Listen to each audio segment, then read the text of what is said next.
Oh, hello. Oh my goodness. Oh, hello. Hello there. Hiya. Hello, it gets better. Hello. All right, everybody, we are coming in hot. And Tatty Panda. Oh wait, also it's Sloth Bear, not Tatty, just on their iPhone. And Sloth Bear. Oh, sweet friends. Happy 4 months. Happy 4 months. Here we come. And a 3. And a 2. Hello. Uh-oh. Just kidding. There's 2 gays here. Hi, everybody. Welcome in. Hello. Welcome in. If this is your first time hanging out with us at It Gets Better, welcome in. Welcome. There's that resub. There's that resub. Thank you At so Panda. much, Sloth Bear and Tatty Panda, for being so incredibly supportive of everyone here at It Gets Better. Welcome in. My name's John Mark. And my name is Chris. And we are 2 gays, 1 Twitch. bringing you 100% of that gay, 100% of that time. And we are so honored to be hanging out here with you all at It Gets Better. This incredible organization has been around for over 10 years, spreading a message of hope to all of the LGBTQIA plus community. And I'm just genuinely honored. I'm just honored. I'm honored to sit here in my home wearing a shirt that says I am an ambassador for this message, because it is a strong, powerful message that has seen me through many a dark moment. So Absolutely. if a mod wants to let us know if all of the stuff sounds good, if our voices sound good, if the sounds sound good, let us know. Your blazer. It's got shoulder pads. It's so cute. Oh my goodness, Freyloth and Connor, hello. Mermaid Ash is here. Hi, Octini. It's so good to see all of you. And Everything Sulky, sounds hi. good. We're so excited. Tonight is gonna be an incredible evening. We have a very special guest joining us in just a few. Much excite. And we just wanted to hang out and vibe and hopefully, refill some cups, re-energize some spoons. It's a new moon. Is it today? It is. Well, it started last night, and now it's giving us those new moon vibes. That explains some things. Does it? Yes. Does it? Oh, all right. I usually feel like a new moon gives me a real rejuvenated glow. Heard. Not so much? No. It is also the first day of Black History Month, which is super duper exciting. There's going to be incredible content creators being showcased on the Twitch homepage every single day. So be sure to go out there and support those incredible incredible human beings. And yeah, it's February. What? All day long it was. All day long today. It was February. It was my mom's birthday. Yes, and you spoke with her. I need to. Maybe after the stream, you can say, "Happy birthday, Mom." Yep. Hello, Llama Pajamas. Whoopsie. Giving us all of those new moon vibes. Hello. Everybody, this stream is so close to hitting 1,000 followers. Oh my goodness, I just saw. So close. So close. If you have finger dingers, If you have them. or a way to communicate and tell your friends, there's good things happening here. Really, really good things happening here. And we hope that you tell your friends to come on in here and drop a follow. Because numbers are silly, but they sometimes help the growth of a really, really cool space. So close. So close. So close. It is also a really special ambassador of the It Gets Better project's birthday soon. This week soon. So You don't say. I think I heard you talking about this earlier. it would be a really cool birthday present. It would be so cool. 65 more followers. We can do it. We can do it. We can do this. And while we do it, we can have a really cool conversation with a really cool That too. human being. Cool. We are 9,500 years old, so we learned a lot of words. Yeah. More here specifically, in Twitch land. 87. 8,700 years old. 87 words. 87. Got it. Got it. Yep. I don't know. If you've never met us before, we're hi. husbands. In this economy? Yeah. Yes. In this economy. I mean, this what? Hello, Alec. Hi, Alec. And my pronouns are he, she, they, or them, though I do lean towards those theys and thems pretty strongly. And I'm a he and a him and a he and a him. And a he and a him and a he and a him and a he and a him and a hum. And a he and a him and a his and a him. And we would love to hear yours. There was a pronoun check, thanks to Soft Bear, aka Tatty Panda, aka both of them are wonderful. If you like sharing those sorts of things, if you'd like us to have those in here, we'd love to see them. No pressure whatsoever. But there's also a really cool what? That's good. Do you like it? It's warm and cozy. I made tea. I'm getting Chris into teas. We're having tea time. We're comfy. We're cozy. Yeah. We're cute and hot and fun and cool. Did you just toot? No, I moved my thing and my nail scratched the chair. And it made a toot sound? Yes, like this. That was a very toot-like sound. Thank you. I feel like I'm blurry in that camera. Are you? Am I? Mabes. Or Let's maybe see. it's just me. That's a little better. That's a little you better. You could sit up a little further and you wouldn't be blurry. Well, I only scooted back because I had to adjust my lumbar pillow. Oh, those lumbar pillows are important. Protect your lumbar. Support your lumbar. I didn't even know. I made fun of my husband for so long for having a lumbar pillow. For so long. And then I realized that I was confused as to where it was supposed to go behind your back. And now there is no making fun. I too must use a lumbar pillow. Do you have one in your office? No. We have another little star pillow you but could use. for some reason, your chair, this chair is wonky because my chair does not make me feel like this chair does. I was trying to explain it to you one day and I felt bad. I felt bad because Chris bought us both these really cute gaming chairs for my birthday last year. Yeah. And they didn't remain equal in back support for very long. Mine just doesn't feel, this one feels like it's bent forward. This one is sending you forward. It's like literally like get out of me every time you sit down on it. It's like, we please. can switch, or we can just get you a new chair. Absolutely not. No, I've been looking. Lilith was looking at chairs the other day, and they're like $800. Well, I reached out. Actually, Sulky gave some really good chair advice, and yeah, they are pricey. Yeah. But I think for as much as I sit in them, I should probably invest in a good chair. And so should you. If you're working from home, you got to protect that spine. Protect the spine. Like you also have to protect things like your heart. Sorry, I was trying to move forward because I keep moving back. You're good. That's why I like these chairs without the wheels. Yeah, it's chairs without the wheels. How was everybody else's first day of February? I kind of felt like January was 9 years long. See, I felt like it flew. Really? Yeah. I felt like it was so long. I mean, just think about it. The last time we were live with It Gets Better was a couple of days before Christmas. Mm-hmm. I had COVID and didn't know it.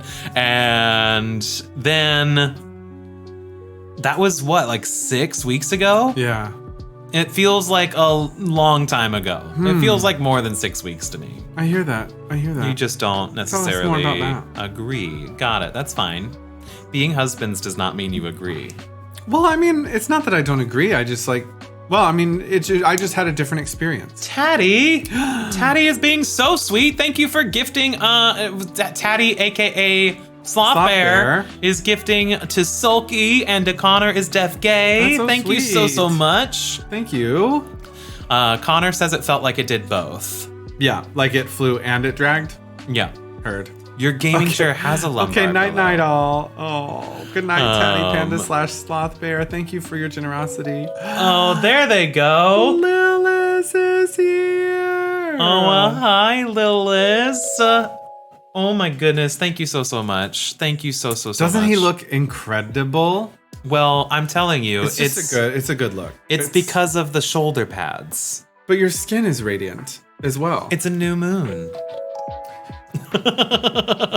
Oh, Taddy, thank you for gifting that to goodness, Lilith. Taddy. Thank you so much. Sloth Bear, Taddy. Both of yous, get good rest. Thank you. This is my Haute Grandpa Couture. Haute. I don't think I could spell it. I don't think I could pronounce it right if I read it. And I still don't know if my brain completely comprehends haute couture. as a word? As a word. Oh, or as a no. clothing style. All of it. Yeah. Haute Couture. Take the compliment. Take it. I'm trying. I think that's right. Anais, that's the word you spell right? Okay, listen. I'm we're sorry. gonna be sweet This is to not. Anais. It's not about that. It's not. We can handle Anais and I can handle that on our own time. Yes. Thank you all for being here. Let your friends know the It Gets Better stream is like less than 70 followers away from 1K. 1,000. We can do it. What do we call the It Gets Better community members? Over at 2 Gays 1 Twitch, we call everybody the Queerdos. Yes. The betterments. The betterments.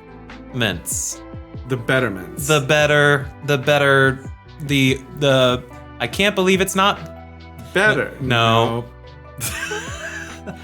I love better. No.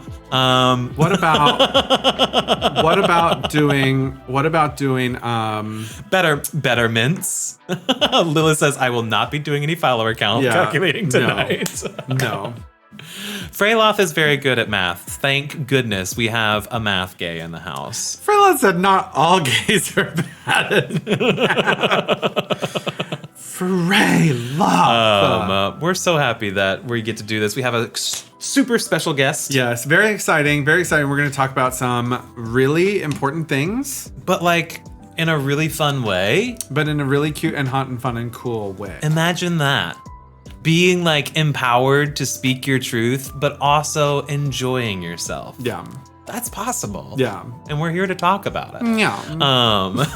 As a disaster bisexual, oh my God, Llama, I must live up to the trope of being absolutely terrible at math. I used to be. Are you good at what? Oh wait. Are you good at math? You're good at budgeting. So I feel like I hated math. Like when I was in school. What's he doing? You're good. You tell us about math. I feel like I hated math when I was in school, but I wanted to be so good at it that I made myself good at it. Okay. And then like the second I was done with it, I'm like, I'm done with that. And now it's like... It's gone now. Well... There's a calculator on my phone. You do know how to describe an obtuse or an acute angle. I do, in fact. As we do it every single day for our day jobs. A right, an obtuse, and an acute angle. However, I used to be one of those, and I still kind of am, one of those kids that like looks at the equation and is like, here is the answer. And then they would be like, please explain how you got that answer. And I'd say, you no. never showed your work. I didn't understand why. Yeah. I do not understand why you need to see how I know the answer is correct. That does not make any sense. That takes time, and we don't have time. There were so many ways in school to cheat. I didn't do. No, I would stand there in front of like the professor and be like, there's the professor. This was in college? Yeah. I went to school for a hot second to be a mechanical engineer. I knew this. Because I wanted to build roller coasters. And here I am. Showing work is the dumbest invention ever. Pursuing my dreams.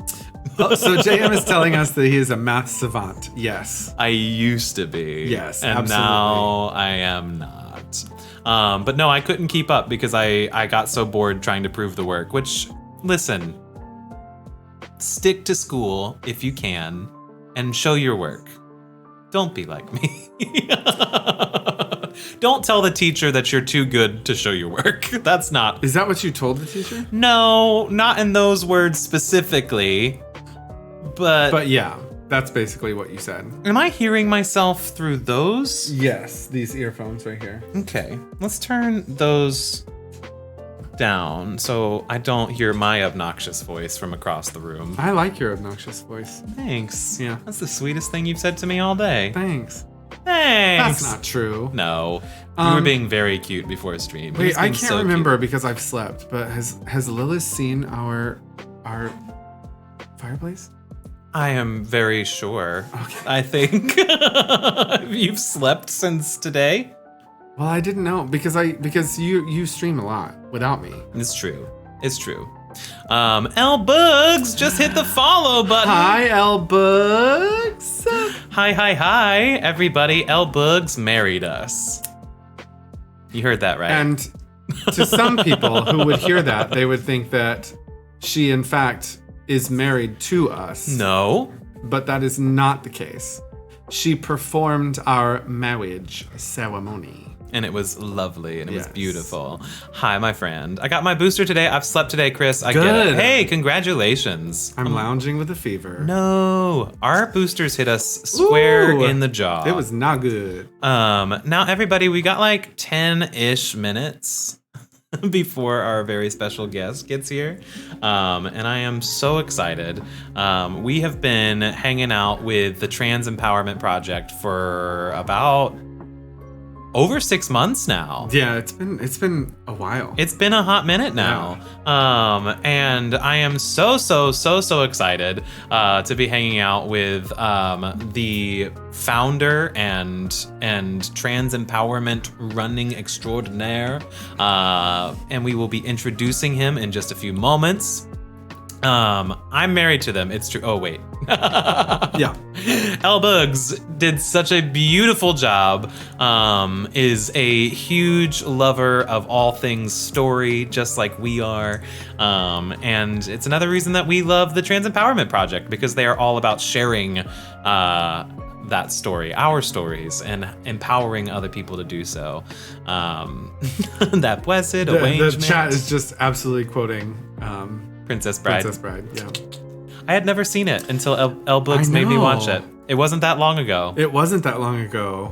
Like 5 years now, 4 or 5 years. It was early in our relationship, so it was like four-ish years ago, which is too few years ago to have just seen. I think it was more recent than that.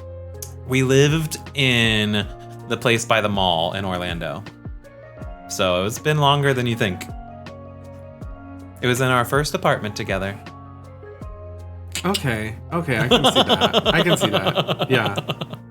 I love, can we just have a moment where we just all start from the beginning, quote all of the Princess Bride, get it out of our systems. L Bugs is like, let's go. Clickety clack, clack, clack. I'm so happy you're here. I hope you're enjoying your new moon energy. I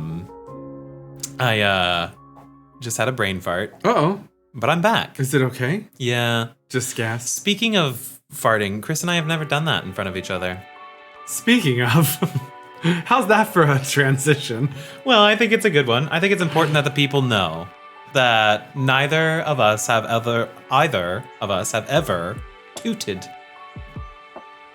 intentionally. Not ever, but in front of each other, ever. No, I've never done it.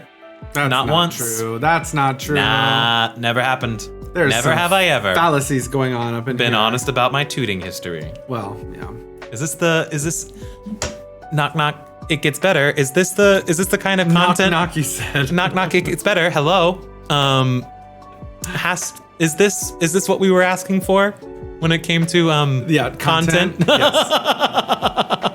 Lilith says, that is shocking to me. And Sulky says, sus. Listen, the amount The amount I love of laughing at disdain farts. that you had in your voice the day that you told me that you would never fart in front of me instilled in me a righteous fear that said, don't you ever do it. I remember this event very differently. Maybe, because I do typically remember things with intense. I don't feel an intensity. like there was disdain at all.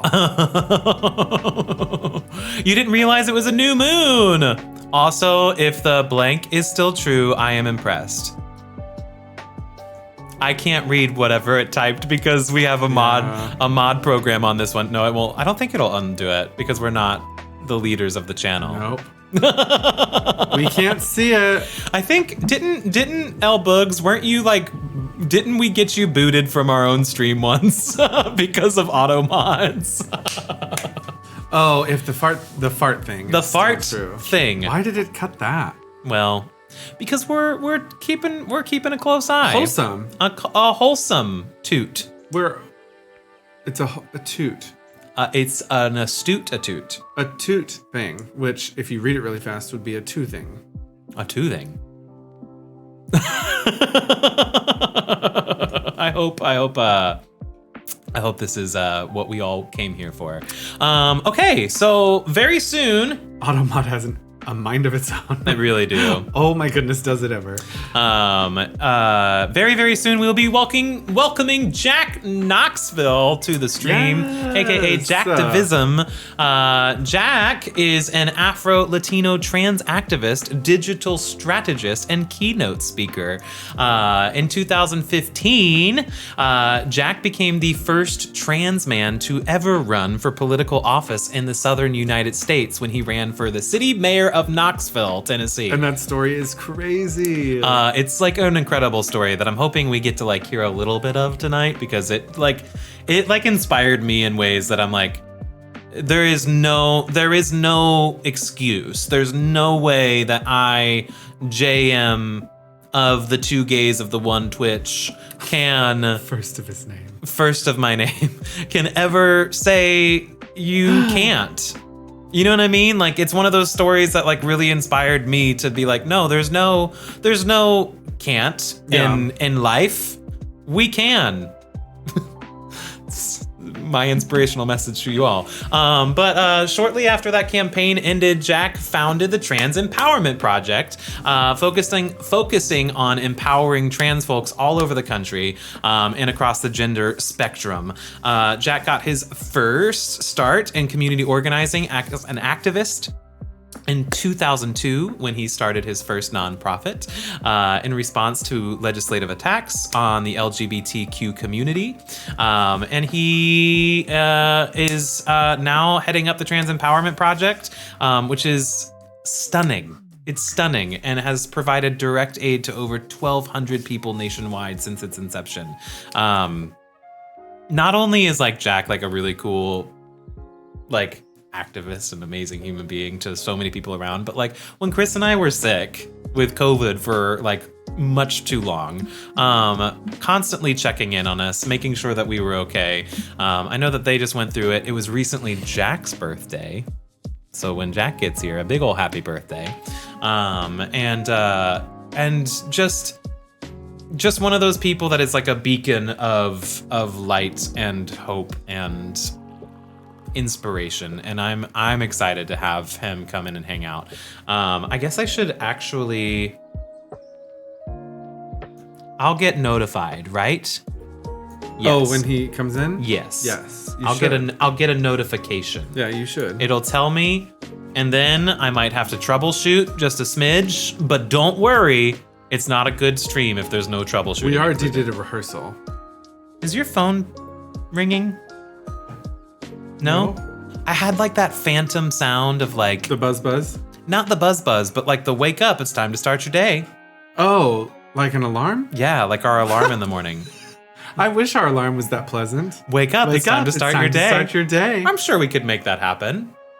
I think that's possible. I would have to get used to it because I think it would scare me right Wake off up. first, yeah. Wake up. Who's there? What do you want? Wake up.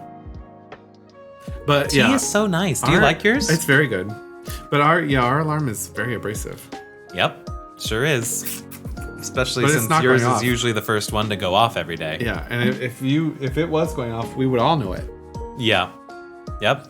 I definitely know it 2 or 3 hours before I have to be up every day. 2 or 3 hours?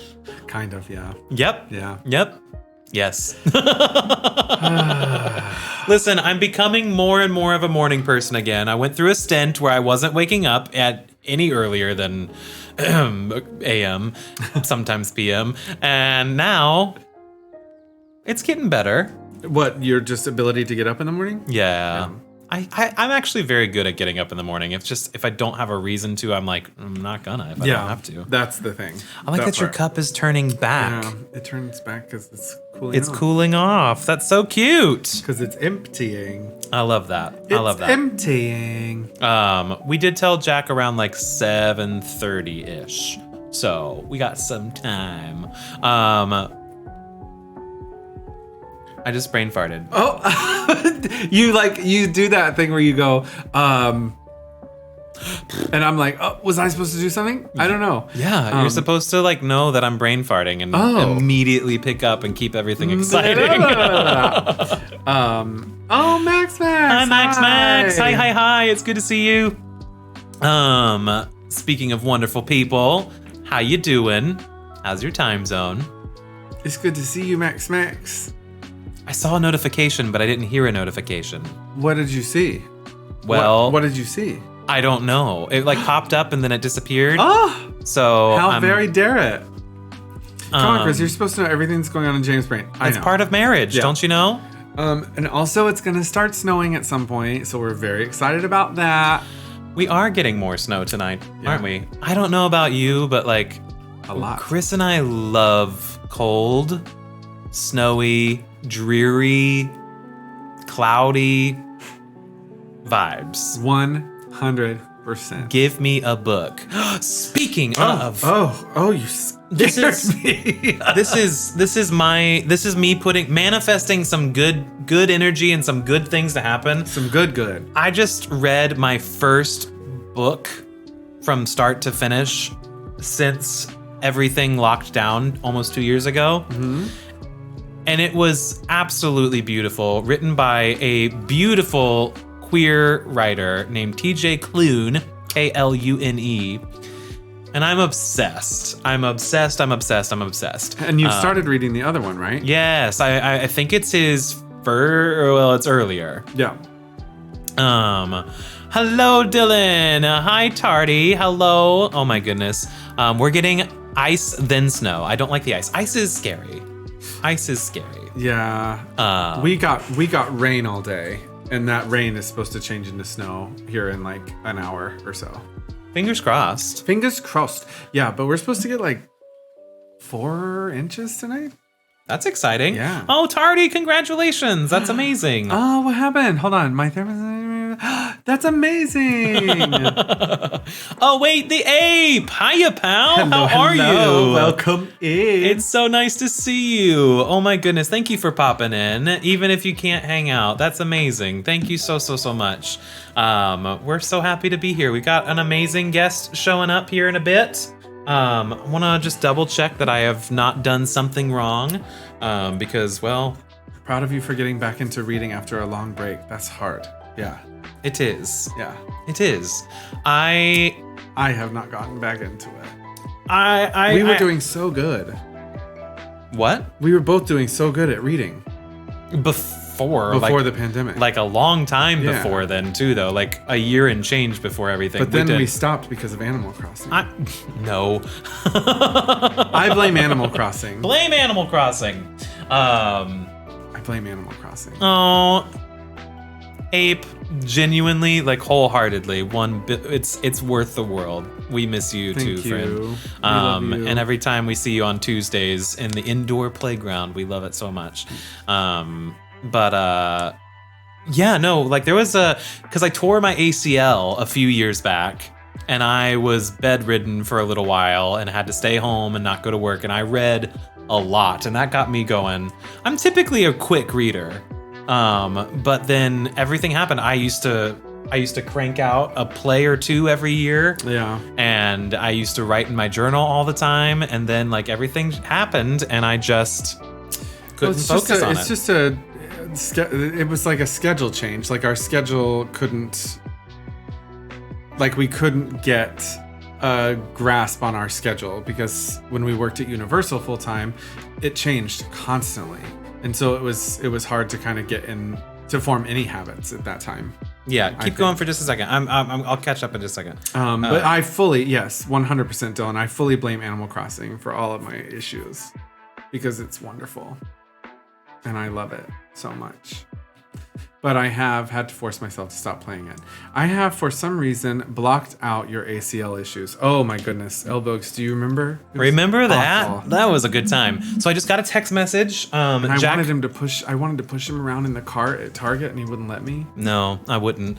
Jack will be joining us in just a few more minutes. I am so sorry. I don't know why that decides it can show up. Yeah, I don't know what's going on. I don't know why that happens, but thank you so much for the follow over there. Holy moly, why does that happen? It's not on this scene. I don't know. He definitely didn't just tear his ACL. He decimated it.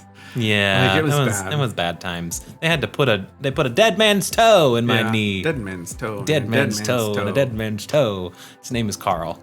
Yeah. It lives in my knee now. Yeah. But anywho, I have been inspired by so many people across the internet land, and listening to so many of you talk, but listening to Lilith, everybody discuss being gracious with ourselves and just not even necessarily reading, not necessarily being on our shoulders to always have to finish something, but just taking the time to set aside a time to read, and not necessarily being insistent that we finish reading.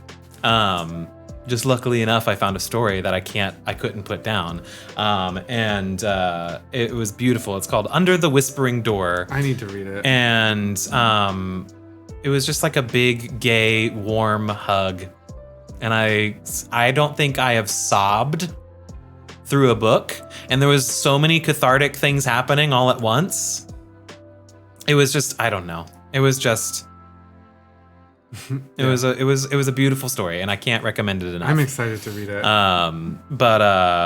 And then I found his other book. It's called The House on the Cerulean Sea, and it's like a I don't know. It's like a queer superhero, I don't know. It's like X-Men and the Umbrella Academy, but very gay and very cute so far. And it's very well written. The new one is? Yeah. It's lovely. Thank you, Dylan. That's very, very sweet. If any of my fellow It Gets Better friends know why my alerts are bleeding into this scene, feel free to send me a Discord message, because I do not. Sold on that. Wow, what a description. Reading is something I so need to start getting into. Should be my 2022 goal to read more. Yeah. Just, set aside an intention. It doesn't have to be something you cross off. It doesn't have to be something you do complete. It's just the intention and putting that there. And if you get to it, great. And if you don't, go easy on yourself, like Adele. He was, when he finished the other book, he was super emotional about it. And that makes me want to read it. Because if it makes you emotional, it's going to ruin me. Yep. I'm a crier. It's very, very good. I've read 7 books this year already, and it's 7 more than what I read in the past 5 years. Wow. Congratulations. I feel, Elbugs, yes, I got you. I feel like I go in big waves when it comes to reading stuff. I will read 30 books in the span of 2 months. Yeah, 3 months. once it becomes a habit for you, you fly through them. I don't read that fast. And it's not that I don't read fast. It's I just take my time with things. I want to go back and read something again, and I want to refer back, Yeah, absolutely. Yeah.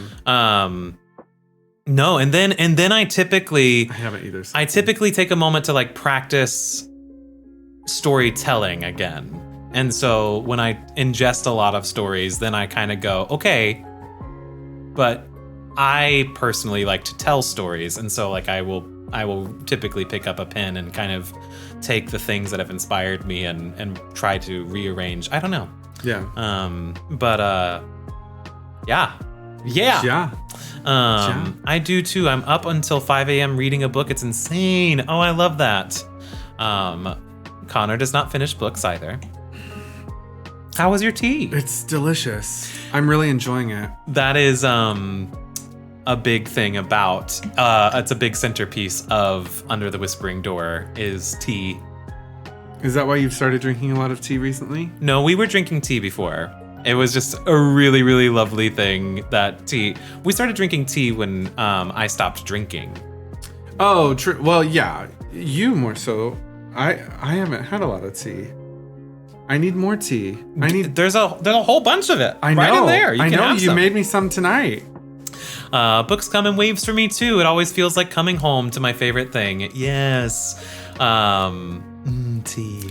Yeah, Lilith, I like to like take my time and like really dig in. That's why I read what's that book? The Goldfinch? Yeah, oh my god, that Oh my book. god, it took me forever. It's dense. It's dense. Donna Tart. Yeah. Not to be confused with our good friend Donna Tart. Yeah. Have you ever tried lavender tea? Oh, I love lavender tea. We like lavender. I like lavender anything. Ginger. Yeah. We're big fans of ginger flavored teas. Yeah. Oh, but I love lavender tea. And then this one has just a smidge of caffeine. Just a smidge. Not a whole lot. I had a honey vanilla lavender tea once that was amazing. That sounds incredible. Incredible. I don't know why I said it like that. Okay. My voice is shot. Oh, I'm sorry. From doing Pokemon voices. Mine, I tried to keep them up today during our stream. It's difficult. And I was like, okay, I'm gonna need you all to stop talking so I can stop doing this ridiculous voice. Yeah. There's a lot of exposition in the new Pokemon game, and we enjoyed it. But we also shot ourselves in the foot. Because I try to do the voices of the characters, and then like they just don't stop talking. And it's like, please, let me catch a Pokemon. Please. Celestial Seasonings Almond Sunset. Ooh, that sounds so good. Okay. Is that like a loose leaf tea? I haven't tried one of those yet. I haven't tried one of those yet.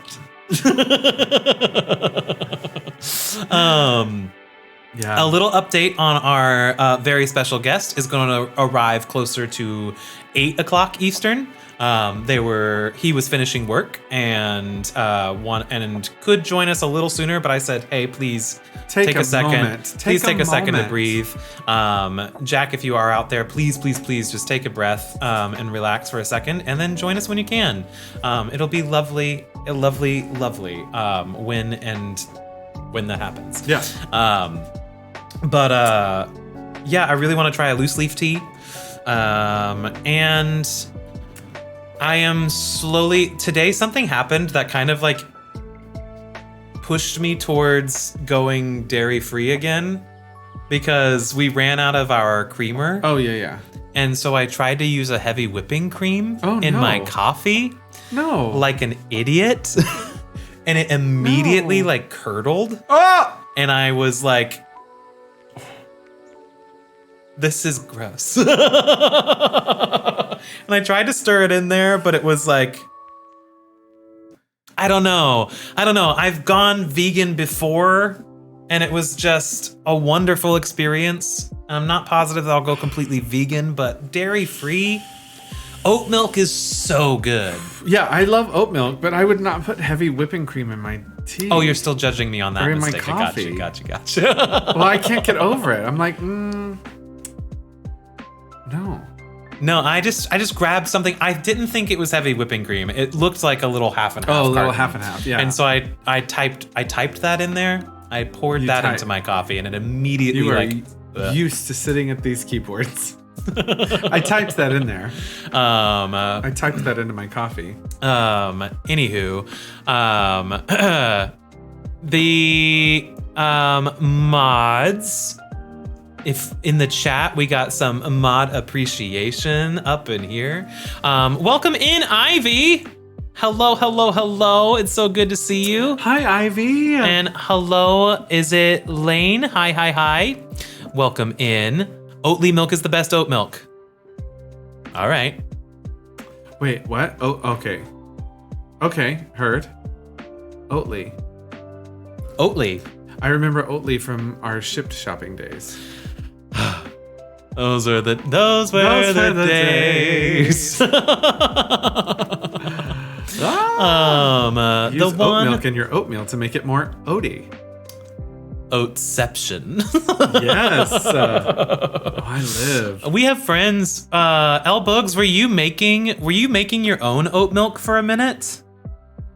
I don't know if it was Elbugs, but I know that was Mike and Julie. Oh, we have friends that were making oat milk. Yeah. That Mike sounds and like Julie. something I could get into. Yeah. Something silly and fun. Yeah. Everybody, Ivy Knoxville is the beautiful, wonderful, amazing other half of the power couple that is Jack and Ivy. Please, please, please, please, please give a huge warm welcome. I am so happy you're here. I am so excited to hang out with Jack tonight. Has anyone had the Barista Blend Oatly? Because it's actually changed my coffee life. No. I have not. We have I not. will try it. But yeah, like the way oat milk is like actually kind of creamy. It's It's delicious. great. Oat milk is great. You could have. Did you know Oh. that if you joined me on this vegan endeavor, No, that you could partake in Oreos? that's fine. You could have an Oreo That's and oat sounds milk great. What? and oat milk, an Oreo and oat milk. Cool, cool, cool. That would be something you could do. Yeah. No, okay. I just don't know.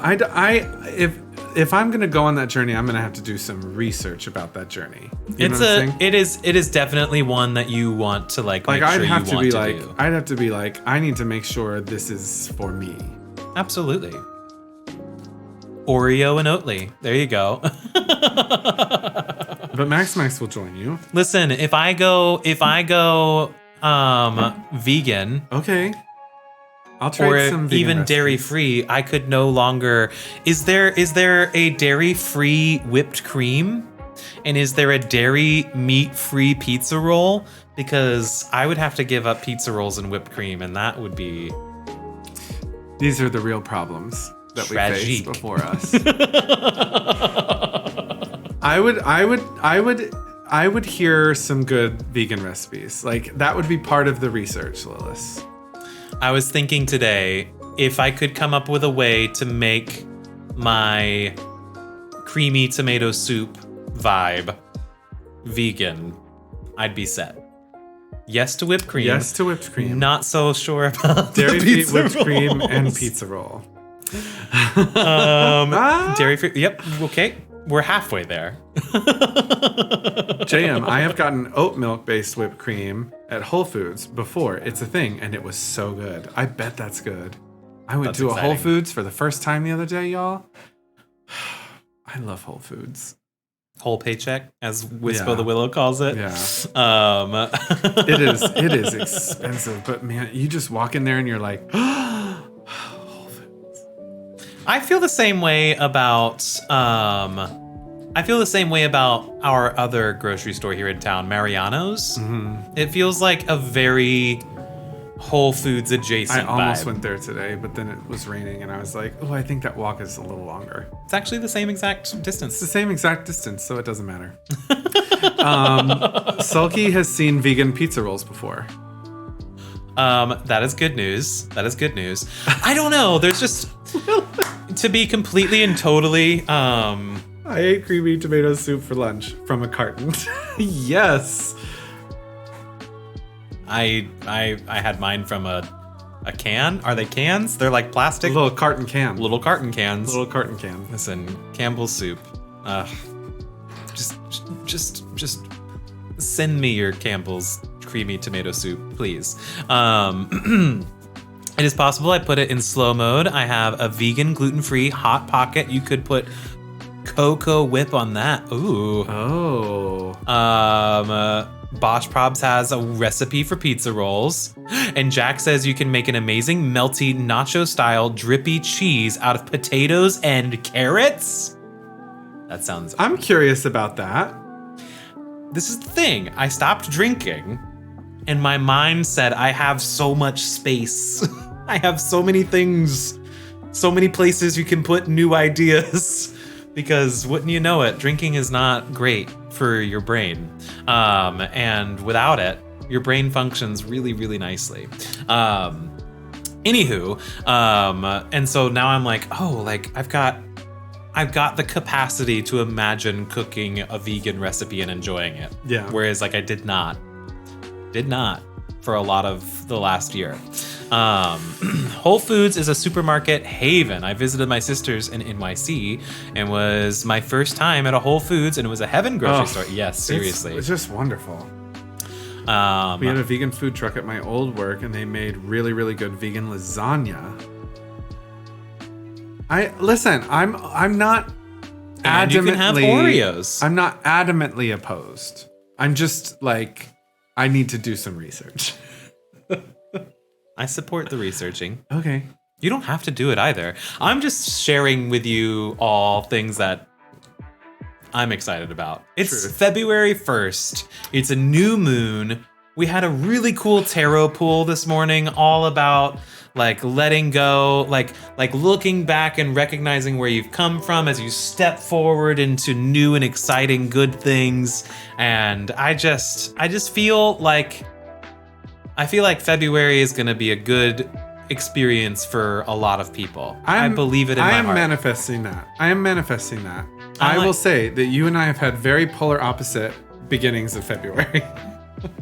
Yeah, but like, I mean, like it was yeah. Now look at you. Look at us right here. But that's right what now. I'm saying. I'm like, I can get on board with like manifesting what you're saying for February. I'm just saying that like, oof. You're hesitant. It was a day. You're hesitant. You're hesitant to believe that it's gonna be all that it says it's gonna be. Yeah. But I mean, you have to believe it, right? You have to believe that. Don't you? I actually have to go tarot pull now. New moon energy makes sense in my body. Yeah. Mm-hmm. Chris, you can continue eating cheese with me. Okay. I'm not vegan personally, but I can't go without beef tacos because I can't go without beef tacos. I love you, Max. There's lots of really like alternative ways to change up the diet. Well, I know I need to do something. Like, I know that my body is like, you need to do something. Something different. Something different. That's what my body is saying to me now. The amount of times that Chris and I talk about the definition of madness. Yeah. And then we just do the same things. And then we continue and get the same results. To bang our head against the wall. More on that another time. Yes. I need to make a change, and maybe it is veganism. I don't know. The nice thing about living in a city like Chicago is, I would say, one of the toughest things about being and maintaining like the vegan lifestyle is like the days that you just don't have the spoons to cook. Here in Chicago, there are dozens of places within walking distance that are going to offer a vegan over-the-counter in a box, take it home, or eat it right here on the linoleum floor of this Thai restaurant. Yeah. Because you're starving. I used to live on top of or not on top of, but like right next to a falafel joint.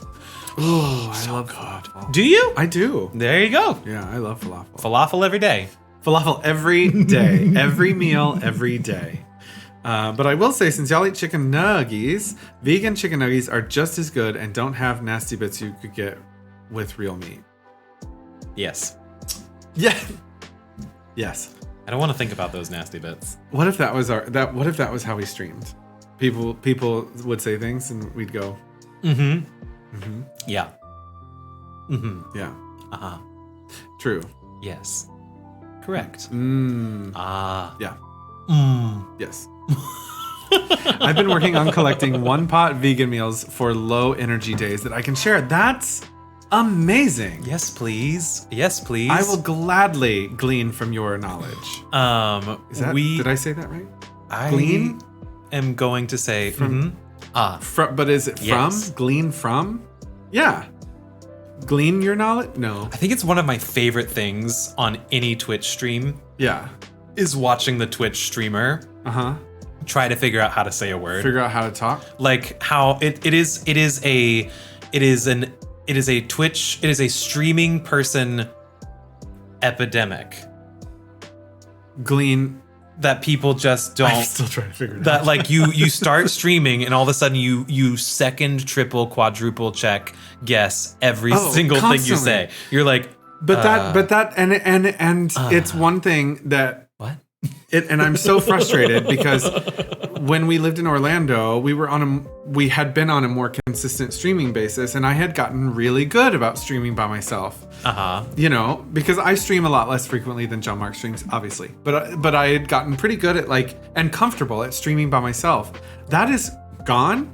I am on here being like, what do I do with my hands? Oh, I play the video game. What do I do with my face? I'm constantly in that mode in my head. You shouldn't be. You got a beautiful face and beautiful hands that know exactly what to do. I just need to get comfortable again. Yes. You know. Glean from is the correct phrase. Thank you, Connor. So I will glean from you. Glean on me. Now that that's resolved. The remixed Lady Gaga song. Glean on me.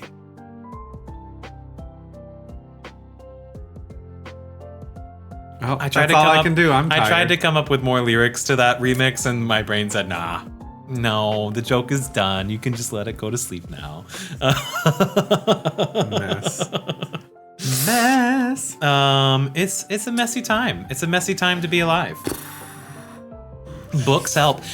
You know what? I will say, and I'm not trying to impress my grandma mentality on everybody here. I love a good grandma mentality. I do too. I just want to be everybody's grandma. Nan? I do. If you need a grandma hug, I've got you. You can be our nan. Not mine. No. Anywho, one of the best things that happened last week really helped me refill my cup. And we're going to talk more about keeping our cup full and everything. But the best thing that happened, I got this little box over there. It's on our dresser. Oh. And I put my phone in it and I kept it in there. And the amount of not being distracted that happened because of not having my phone in my arm's reach and my hands grasp was astounding. And as someone who is constantly feeling like I'm not doing enough, being on a platform like Twitch and trying to be in Twitter land and on Instagram and be quote unquote relevant is ridiculous. You can do those things and put your cell phone away. You can do those things and take breaks and fill your cup. You do not have to have constant attention and focus on your handhelds. And it was really, really nice. And if there's anything that I can encourage from the talking of reading books or journaling or taking care of yourself, start there. Yeah. Put your phone down. I mean, even having all of that wealth of responsibility of making sure that you are, keeping up with your Twitters and all that stuff. Even if you're not a content creator, those are always there. If that's just in one space in your home, at your workstation or something like that, and not on your phone, it's helpful too. Yeah. I don't know. It's just little things. Elbow says, when I don't have my phone on me, I remember who I was before I had one. That's some good. That's some poignant. That's some good. That's some goody good. Hi, Queen. Queen of the Ring! Hi. Hello. Welcome in. How are you?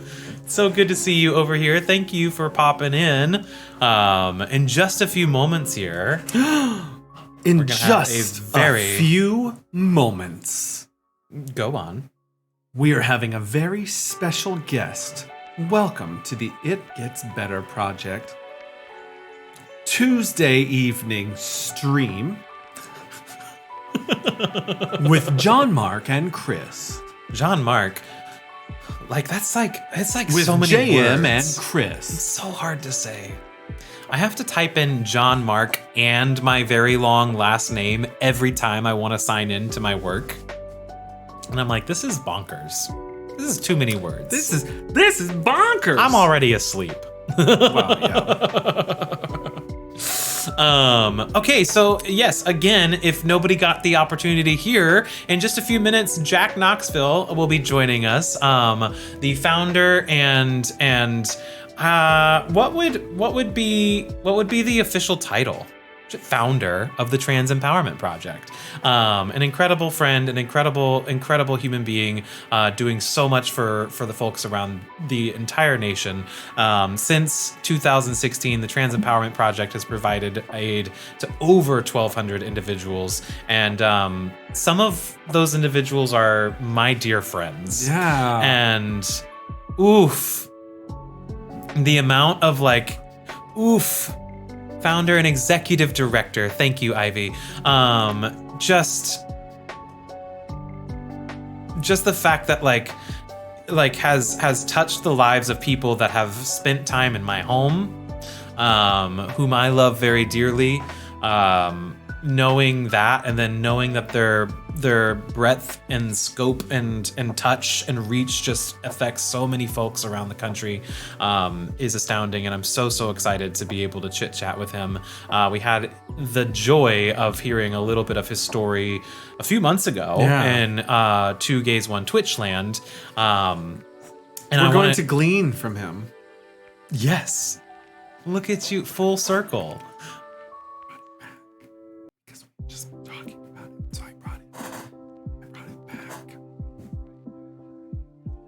Gosh, she's cute. Oh my goodness gracious. You should change it, JM. I cut 2 letters off my first name. Hey. TEP has done more for me than I deserve, and I am forever grateful. It is because of our relationship with Trans Empowerment Project that I was able to really focus in and realize the good and potential that comes from Twitch, and very similar to our relationship with this stream here at It Gets Better, and really reestablishing the why that we go live every day. And we say at Two Gays One Twitch in the clubhouse that we want to create a place where everybody can feel seen, heard, and celebrated. And that same mentality is so prevalent here. And we hope that anybody coming here to It Gets Better knows that they always have a seat at the table, that you will always be seen, you will always be heard, and you will always be celebrated for being exactly who you are. Exactly who you are, because it's who you were meant to be. Yeah.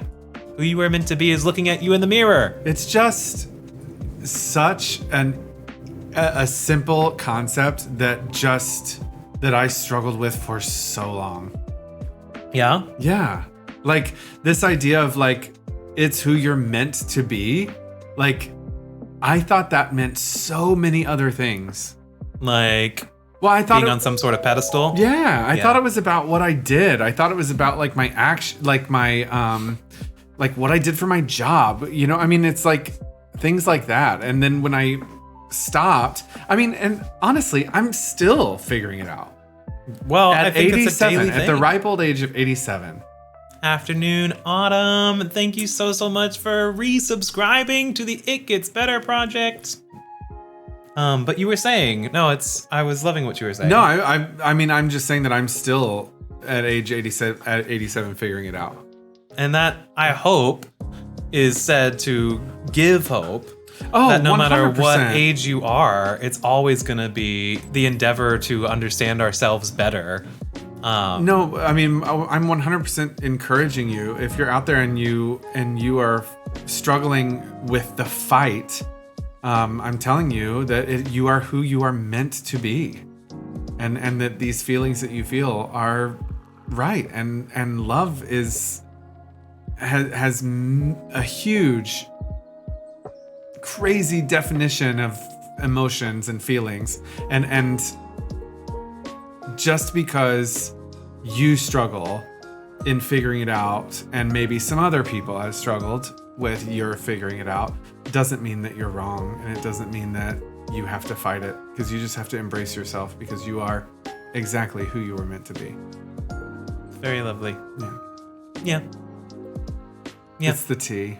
It's the tea, hunt tea. It's the tea. Oh, well, I meant that too, but I just meant you meant it's feeling the the feels actual because of the tea. tea, You've yeah. had tea, and so you're giving the tea. I was spilling the tea because of the tea. That's a reach. Autumn, it's so good to see you. I hope you're doing well tonight. Thank you for coming over to hang out with us. Yes, absolutely. I get to hang out with Autumn soon, later this month, and I'm very excited about it.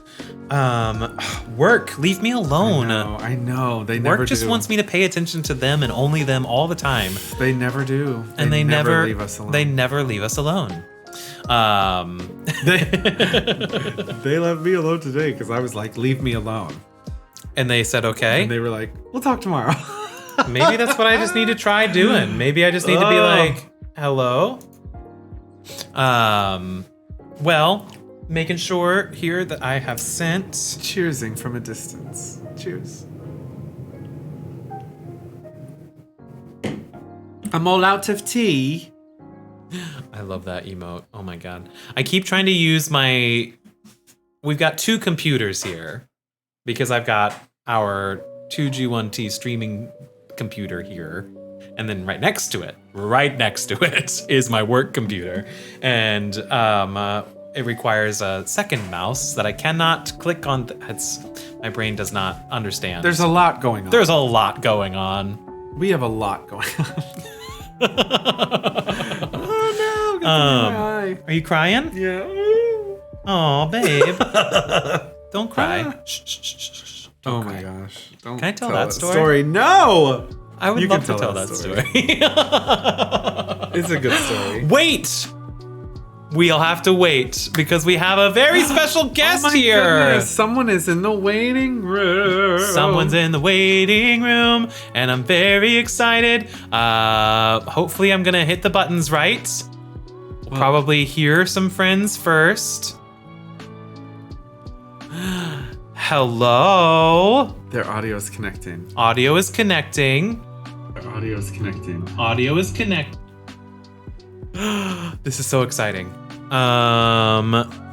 Now, I don't think I can turn my camera on at the same time for the Zoom call, Jack. However, you should be able to hear us live.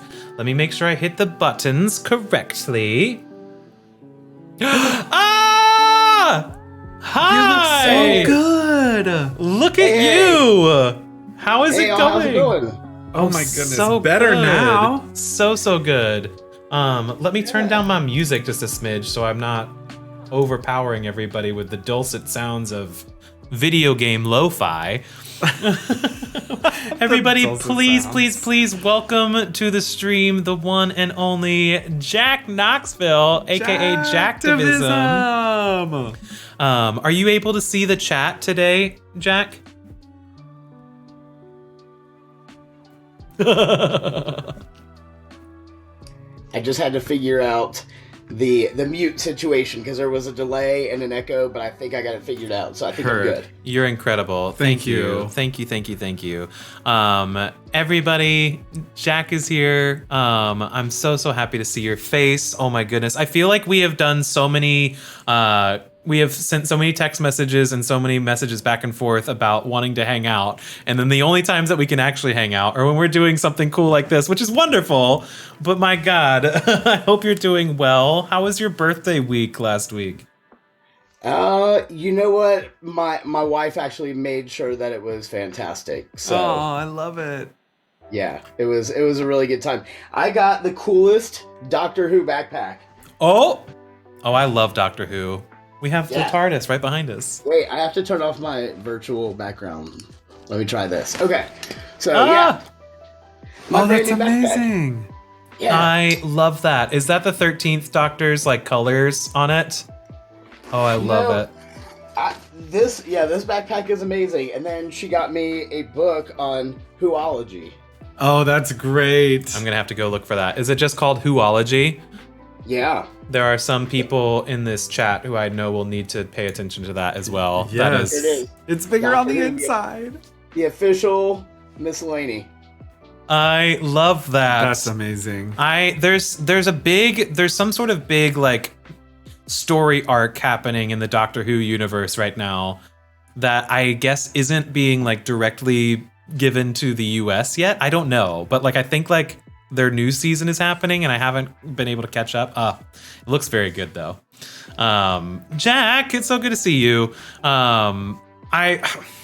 I feel like I want to catch up on so many things, but like I also want to hear about you and the Trans Empowerment Project and just kind of hang out. Did you get my little email with all the stuffs in it?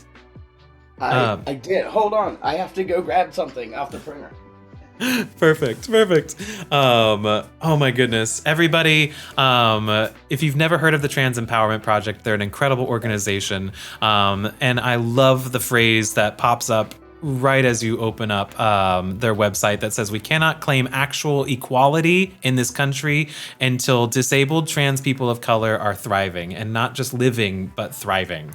And that has like really changed my outlook on equality and equity and not necessarily changed, but it's given me like a new vocabulary. Yeah, I was gonna say it's enhanced your vocabulary. For not just activism, but like what is equality and what are we fighting for here? Because I think so many times I have let myself believe that just because that like I've had a lot of like struggles in life. We've all had a lot of struggles in life. But as a queer kiddo, you know, like there was a lot in my formative years that didn't necessarily go the way that I would have hoped they went. And so I've kind of settled for just getting by and allowing myself to just be like, oh, I'm alive. I can pay my bills. So I'm good, right? And hearing that phrase, and then also seeing how the intense juxtaposition between my surviving and other people's version of surviving has been just mind-boggling. And so I just wanted to like, first of all, hear from you and from your opinion, what Trans Empowerment Project is, and just a little bit of your story to the world. Sure. Here at It Gets Better. Sure, thanks. Yeah, I mean, so many good points to talk about in everything that you just said, right? Like the whole premise behind Trans Empowerment Project for me is, I heard you all talking a little bit ago, you know, about age and stuff like that, and like being able to come out. And for me, I didn't get to start my transition process until I was about 35. And to spend my entire life fighting for my identity despite having zero support, like the support that exists right now is such a huge contrast to the way that the world looked when I was growing up. You know, and I'm an Afro-Latino trans guy who was living in the South, very like removed from anybody who looked like me in any capacity whatsoever. And so for me in my existence, there has been obstacles and barriers at every single step for every little thing. Like the most basic example I can give you is recently my wife and I bought a new house, amazingly, and we have been doing some home renovations and stuff. So one day we went to Home Depot, and the guy there was so nice and made sure that she had the paint color that she wanted, and he gave her all the little extras, the little paint spout for the top of the can and all this other stuff. And so I went back a couple of days later by myself. That man barely gave me my paint, and so the difference, like when I came home, she was like, wait, didn't he give you all these things? And I was like, no. And the thing for me is like I'm actually used to that, but I shouldn't be. Right. That should not be something that anybody is used to, that type of microaggressions, but they exist at every facet of my life, and as a trans individual, one thing that's occurred to me is like trans people of color specifically, we transition into worse places more often than not when it comes to experiencing harm and whatnot. Like, for instance, trans women of color are the ones that have the highest rates of violence and the deck stacked against them the highest.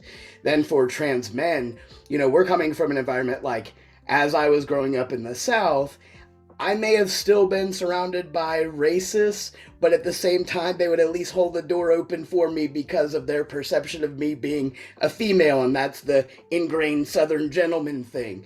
But now, with them seeing me as a black guy, now I'm just trash, and the number of aggressive incidents that I deal with has only magnified. Right? But for white trans people, they tend to actually transition into better positions.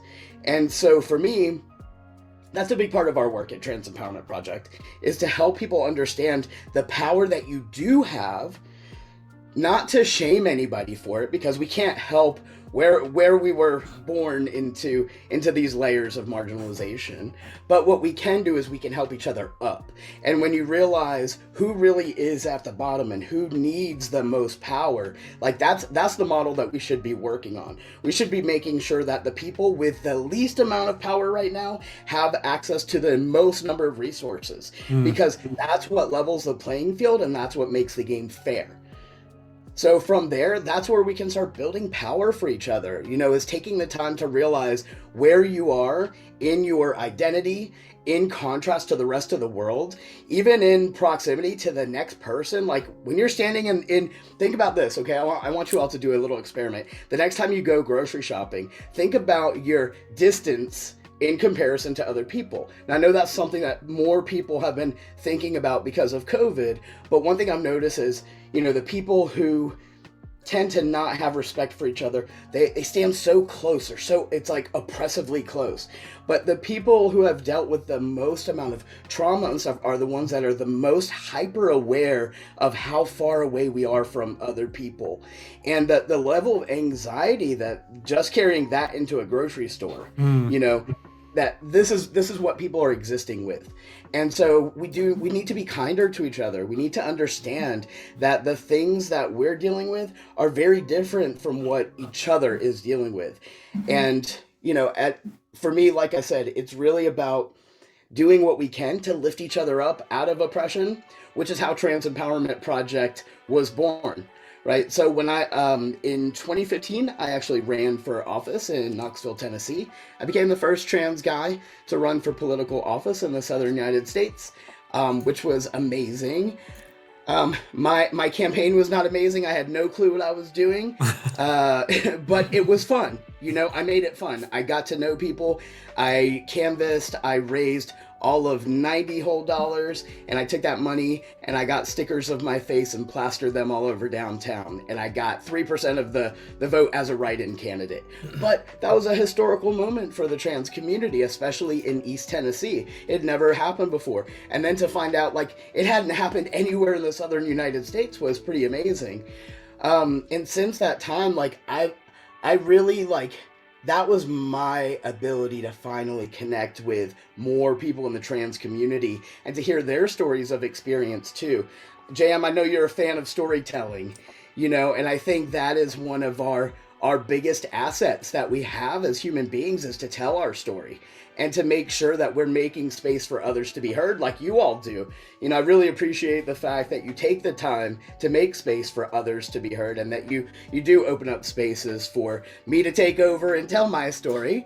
But that's really like how we create cultural change.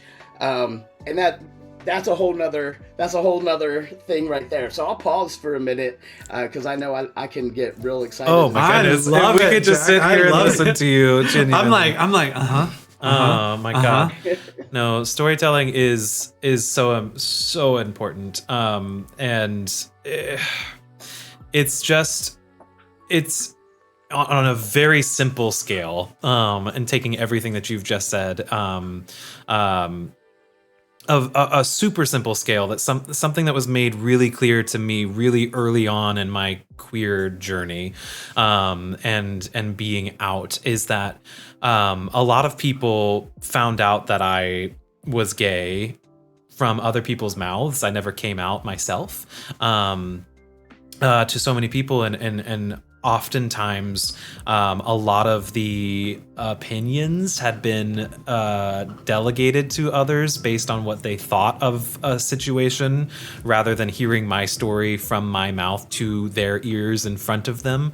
And so much of the big changes that did come in my life, and some of the better moments, came from the courage to sit down in front of somebody that was horrifying to me, and tell them I'm still me, in a very simple version of in sharing our stories, right?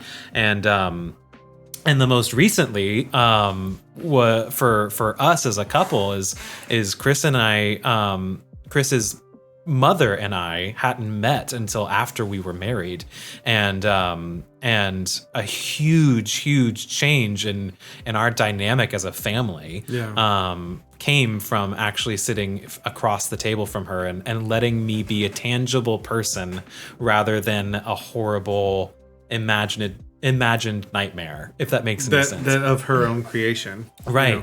That I kind of lived, I think, in her brain as the bad guy that was taking her away. But like, just again, in comparison to everything that we're talking about, that is a simplified version of what you're saying and how important sharing your story. And I have pulled up the page from transempowerment.org. Oh my goodness.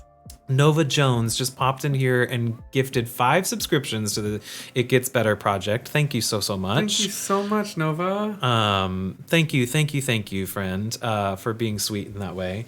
But I have the portion of telling your story, and to everybody out there who has a story to tell, and that is all of you.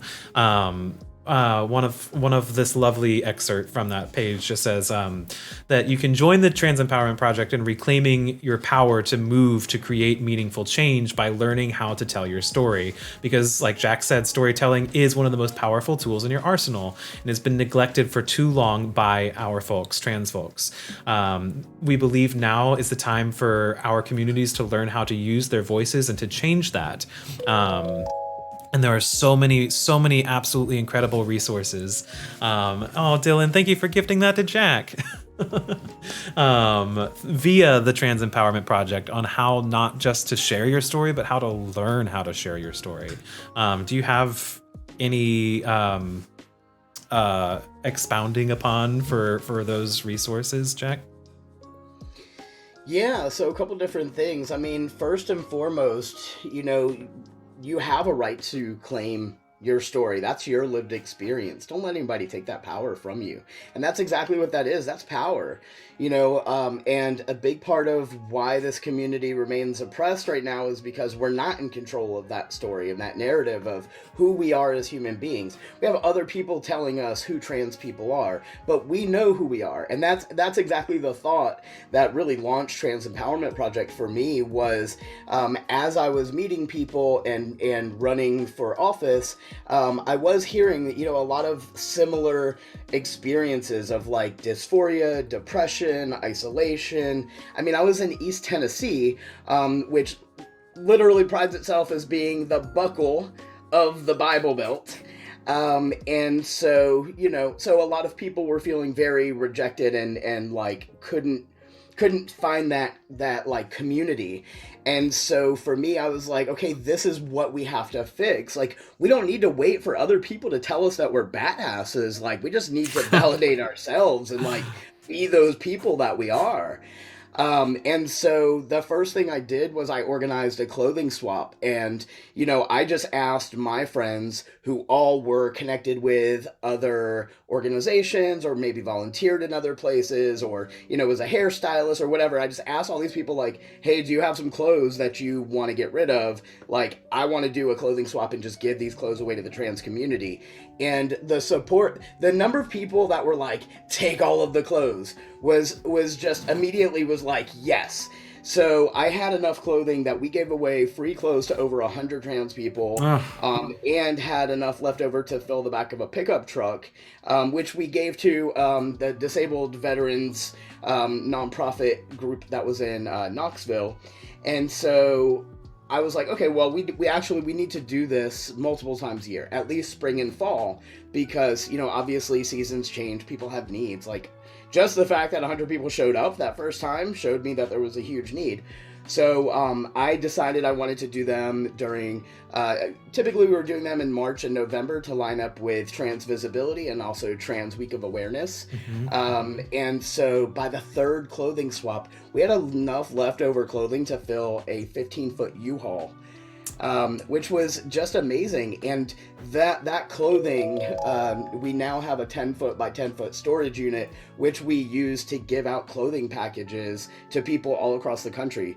Our clients come to us, they're looking for gender affirming clothing, and we just mail them boxes, like $50, $60 boxes, usually has enough clothes for about a week's worth of clothes, like at least 3 to 5 outfits that, kind of fit them and their style, because we actually take the time to talk to our community, real human beings, deserve real human interactions. And that's really what it's about is like, let's look at all of the excess that exists in this country and redistribute these resources to people who need them. Like, clothing is such an easy one, because no matter who you are, and I've been homeless myself, and I've literally had like that, I had like one extra shirt with me, and I'd always be like, oh, I hate carrying this thing around. I need something different. So even when I had like nothing, I could have like swapped my shirt to get something new. But like to tap on clothing was such a no-brainer, and it worked so great for this community. We've helped so many people with just clothing, but then to build on that and like start looking at what are the problems that this community is up against. And like, here's the thing, we can't wait for other people to solve these problems for us. I'm 43 years old, which, so I've been waiting 43 years for people to fix these things. It's not happening yet, so it's time for us to start fixing it. And really, it's about us finally moving into the future that we all want to see.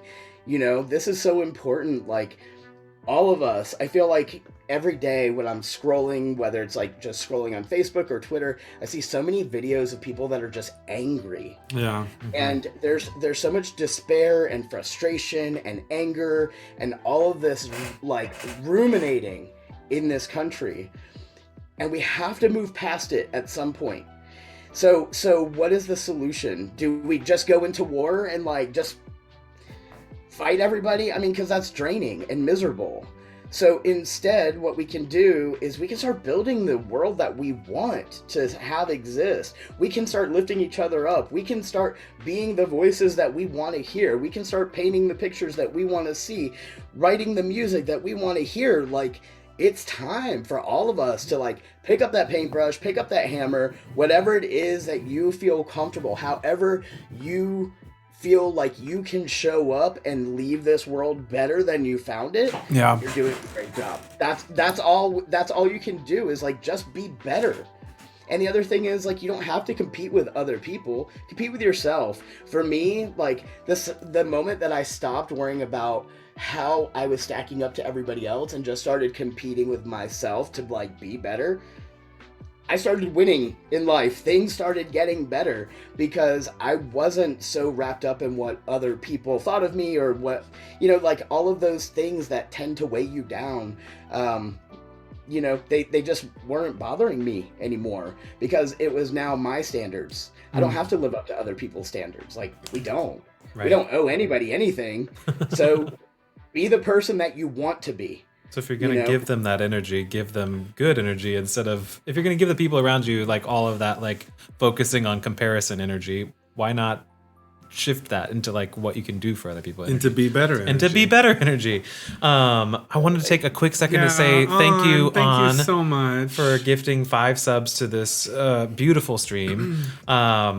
Jack, thank you for continuously just sharing, like blowing our minds. It's just like the things that come out of your mouth are just so special and so empowering and so powerful.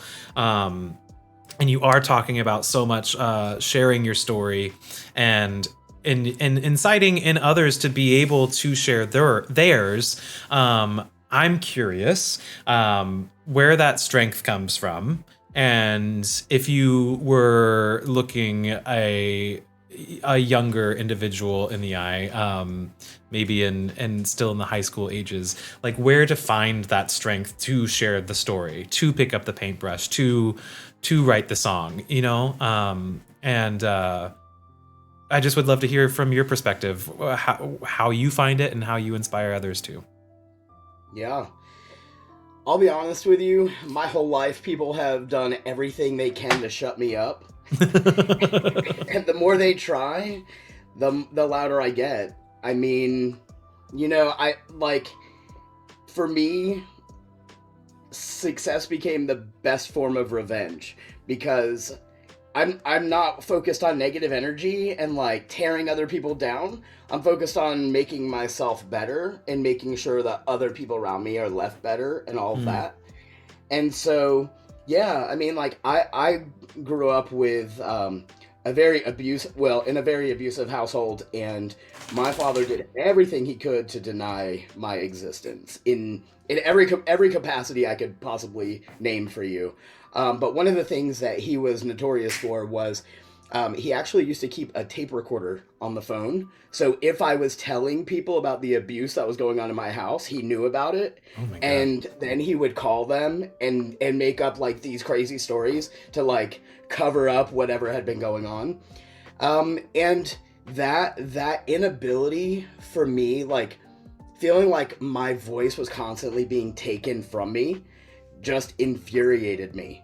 And it really ignited something in me that I was like, no, we're not playing this game. Right. You know, and it really like made me dig my heels into the sand and just like I said, I mean, get louder. And, you know, I spent almost 10 years being homeless and living out of my backpack and, you know, like just kind of bouncing around. I've lived in 14 different states. At one point I pulled my credit report. My credit report was 16 pages and most of it was addresses. That's a special skill right there. Forgive me one second. I'm going to help my dogs behave a little bit better, but yeah. I'll be right back. You're going to help. He's going to help them behave better. Yeah, that's crazy. I mean, not. I mean, the story, because John Mark and I were talking the other day about the story of you running for office and how I remember when you first told us that story, I remember thinking, and what am I doing? You know what I'm saying? Like I want to do more. I want to be more of a voice. I want to, you know, and even at, you know, my age at 87, like I still want to figure out what part I can play in that. You know what I'm saying? Yeah. Yeah. And it's so interesting because I think these conversations are being pushed to the forefront, which is so wonderful. And I think that we need more Jacks, you know, we need to be more like Jack so that we can rise up and tell the stories that need to be told. We need some only Jack moments for yeah, seriously. I'll tell you, I mean,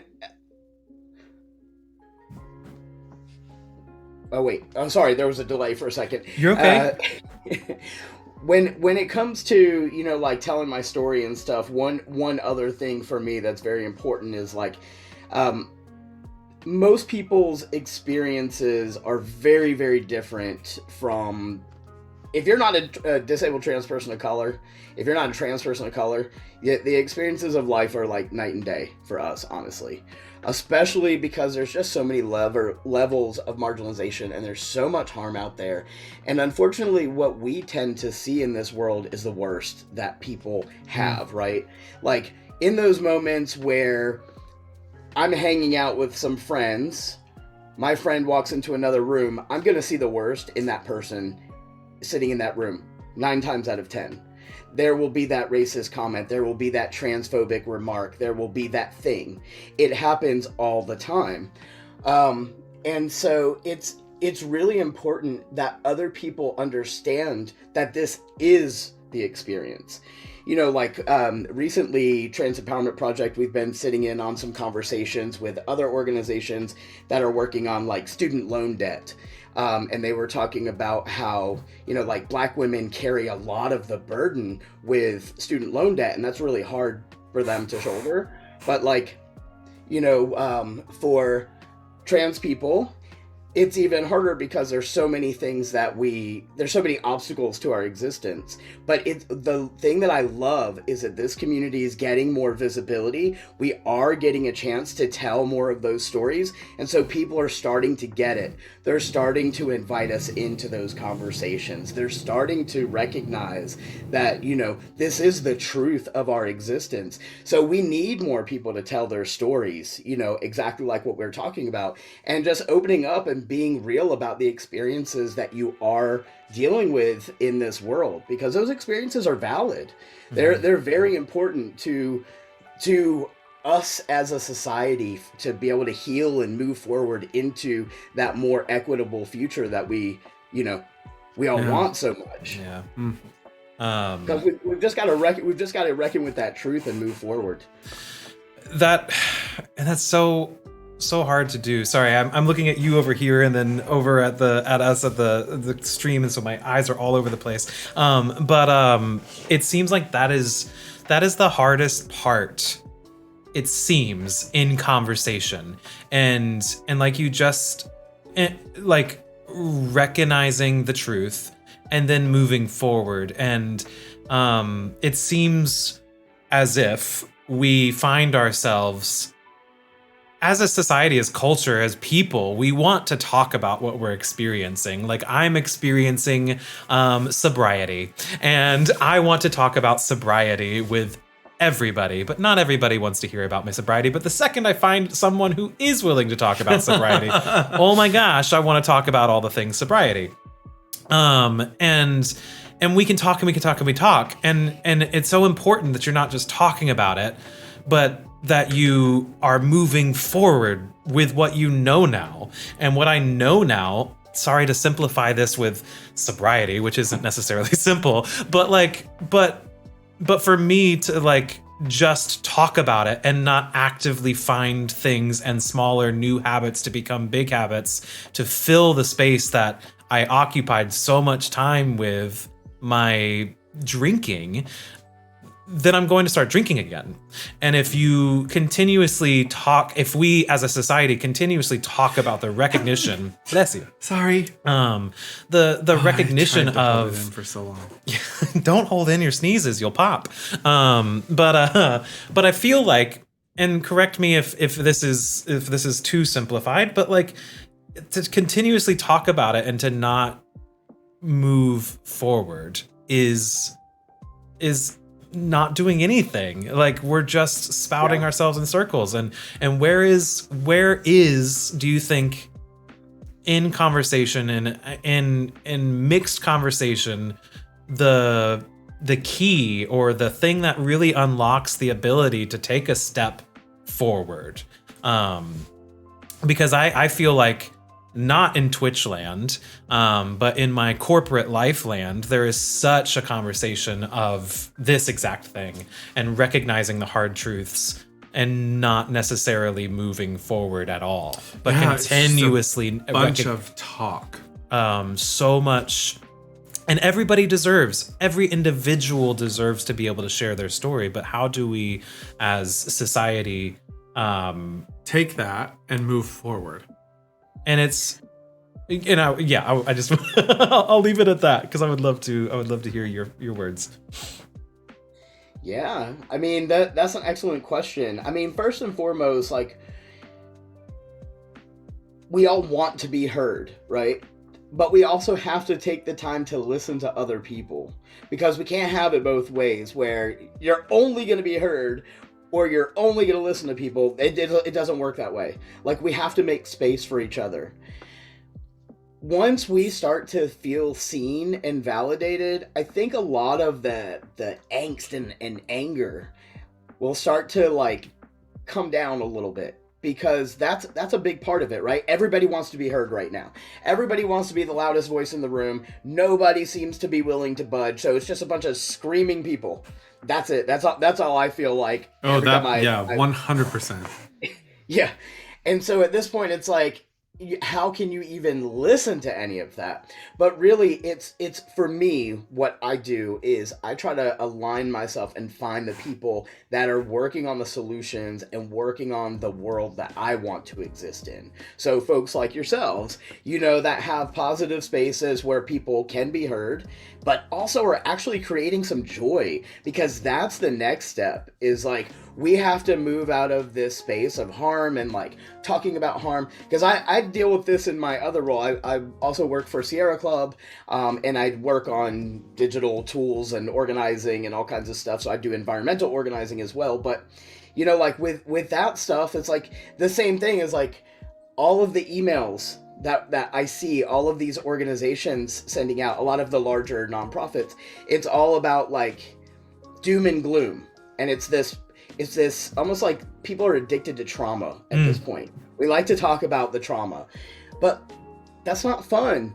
It sucks. It's horrible. We know what the problems are now, okay? So now I think it's time to be like, okay, we know what the problems are. Now let's focus on the solutions. And that's where we're trying to be with Trans Empowerment Project, is we're trying to build those solutions. So a couple of things that we have coming up, actually, like this year we're looking at addressing some of the food inequities that exist within our community.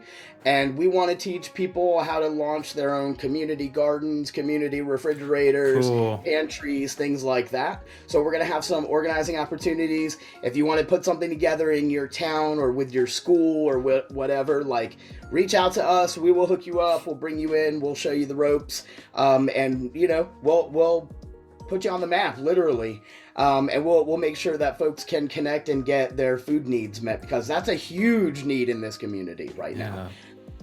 You know, but that's exactly what it is like, we have to conceptualize what are the solutions to the problems, and like, let's start working on those solutions. Even if you try something and it doesn't solve the entire world's problem, that's okay. If you made things better for one person, you did an amazing thing. Yeah. And so that's another thing, is like, we have to take the pressure off of ourselves, right? Like, we can't carry the weight of everything.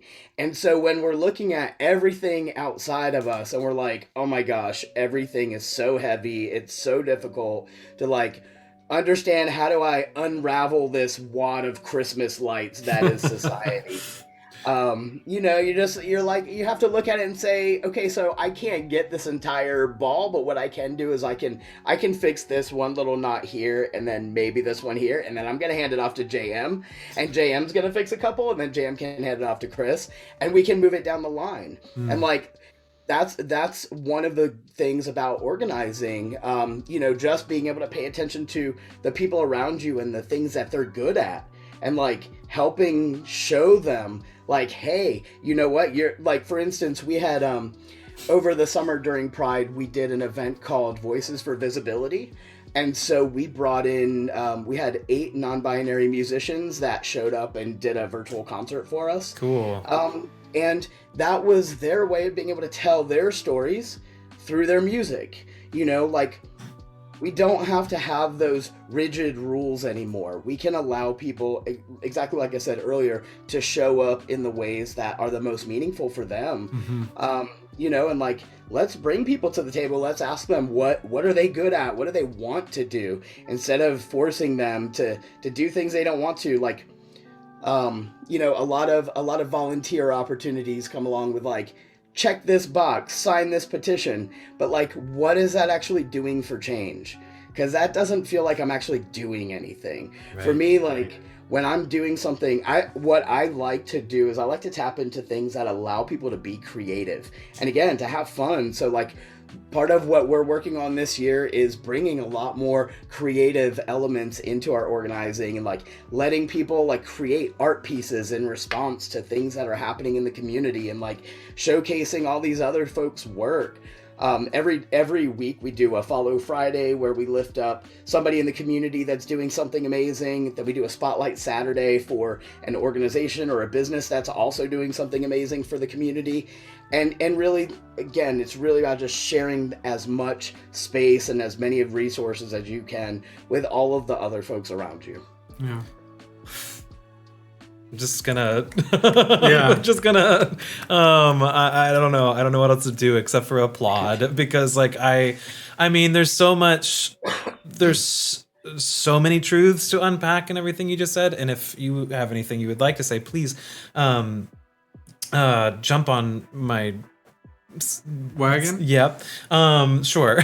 But no, one of the things that stuck out so strongly to me and is kind of like really tugged on where my heart is right now is recognizing where those needs for change are and working for those change, but also continuing to give joy and to create joy. And sometimes like the bumbling goofball that I am, like I love to have the ability to stand up and say like, here's what I think we should do. But oftentimes like I'm finding myself in a position where there are individuals who have a much better idea of what we should do to fix the problem. And I'm just over here like, let's still like remember that we have to live. We have to find moments in our day-to-day life that bring us hope and bring us a smile and bring the smile around to those around us.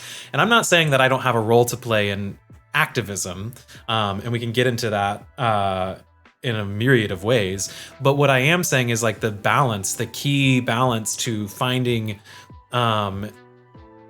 where you can lay your head down at night and say, I played a part in making something better, in making this situation, untangling that string of lights. And also I had the capacity to remember that the reason I'm untangling the lights is because there is joy to be found in the world and we all deserve some of it. You know what I'm saying? Does that make any sense? Like, and finding where that balance lives. And I'm curious as, I think I wrote in our notes, how do you look at yourself? How do we look at ourselves in the mirror and say, you're doing enough? Because I think, especially as I'm looking at a generation much younger than myself, because I'm ancient over here, but like the generation that is younger, the kids coming out of high school right now, the kids in college right now, leaving college right now, I see a lot of, it's too big.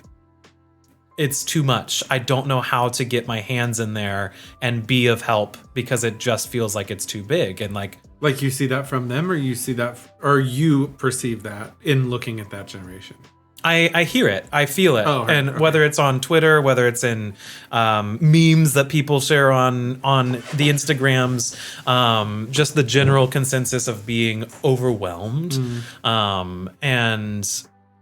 And I love so much your analogy of a tangled Christmas lights or tangled string of lights and passing it on to somebody else, because sometimes you just get so frustrated you want to throw it on the ground, but how great is it to be able to pass it to somebody who wants the same thing, to be able to put the lights on something. And that's why you have to surround yourself with other people who want to do the work, the people who are interested in having a better life, that are supportive, that are willing to pick that up when you can't carry it anymore, who are going to respect you enough to understand that when you rest, it's because you're recharging, and we need you to recharge. That's also part of the work. But see, too many of us have grown up believing that when we rest, it's because we're lazy. I definitely have had those jobs that spout out the old mantra of time to lean, time to clean. I don't know if y'all have ever If you heard have that. time to lean, you've got time to clean. Yep. Yeah. Oh. If you've ever worked in fast food or any kind of restaurant, I'm sure you've heard that. Retail, we got you. Yeah. But that's really like something that has ingrained itself into so many generations, that we think we are supposed to like kill ourselves with work. But we're not. We should be able to enjoy our lives. We should be able to actually relax. Like, being able to relax and heal is so radical and revolutionary because other generations, they've never done it. They have never done this before. This is new. So you have to understand that you taking the time to fix you taking the time to heal you and to recharge your energy and your battery so that you can come to these spaces and this movement like ready to do the work, that's what we need. Because somebody else, I guarantee you, is also tired, and they're going to love it when you show up to grab those lights from them. So you've got to make that a priority. Oh my God! Just like That was good, Jack. that was very good. You're gonna make me cry over here. It's mind-boggling to me that we're the first generations, so to speak, that is taking a break, because I feel, or learning to take breaks, because I feel like, I don't know, I feel like it's harder to find the time to take a break, because I feel like in today's, economical situations, you have to stick your nose to the grinder. What is the phrase? Nose to the grinder. Nose to the grinder. Nose but to you the have grindstone. There you go. Thank you. But I just to even be able to afford the rent, but still finding the time to take a break. And it seemed I was trying to say, like, it seems like the generations before us didn't have such a hard time doing that. So I'm like, why didn't you? But I guess they weren't resting. No, we weren't. One of my favorite things, and I don't want to jump too much into it here, but one of my favorite things that trans empowerment has been putting out in like Twitter land, and I don't know if it's like a series that is kind of complete now, but it exists on the Twitter feed, is the lessons in understanding white supremacy. And one of them that really sent me spiraling through like self-awareness, if you will, was the discussion on perfectionism and being perfect, and how that stems from a white supremacist mindset or foundation, if you will, and also hand in hand with that was this need to keep working, that need to never take a break. The laziness was folded into that, and it really opened my eyes to the way I'd been not just living, but also what was ingrained in me, and had to take a moment to genuinely look at that in the mirror. And I'm still looking in the mirror, but taking practical steps to walk away from those practices that I had been so ingrained in. And I'm totally 100% going off the rails here, and my intention to keep my thoughts in one direction, but it's because genuinely you just inspire such great conversation. With all of this in mind, with like the desire to be the person who can take the reins and untangle the cord and to help each other out, what to you does it mean I'm trying to rephrase some of the things that I've gotten written here, but what does it mean to not only survive but to thrive, and how do we stand up for what is right, while also taking the time to enjoy that? Like, what just some practical things. Maybe this is like a round table situation where we just like share some of those little practical things that we put into practice every day to make sure that we're filling our own cups so that we have something to put into other people's cups. Did you hear any of that? Yes, I did. Just out of curiosity, because for me, it was putting my phone in the box, closing the box, and remembering that like I can't fix everything right this second. And I am such a fixer. And I think you're a bit of a fixer yourself, Chris. Oh, you think? Yeah, a little bit. Oh.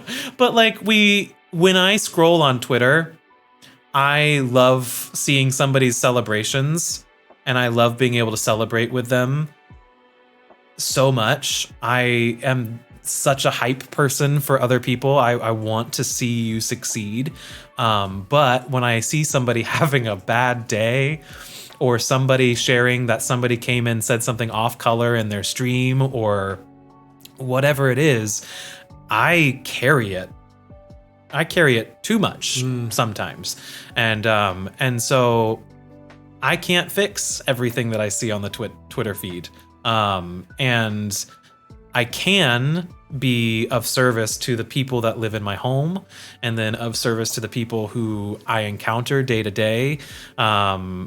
Sometimes that's in a Zoom meeting, but sometimes that's holding the door open for a stranger and acknowledging their existence with a hi, hello, I see you. I hope you have a good one. You know what I mean? Like, those are just some things that like I am trying to remember, that my immediate effect on the world is a lot more close to home than Twitter.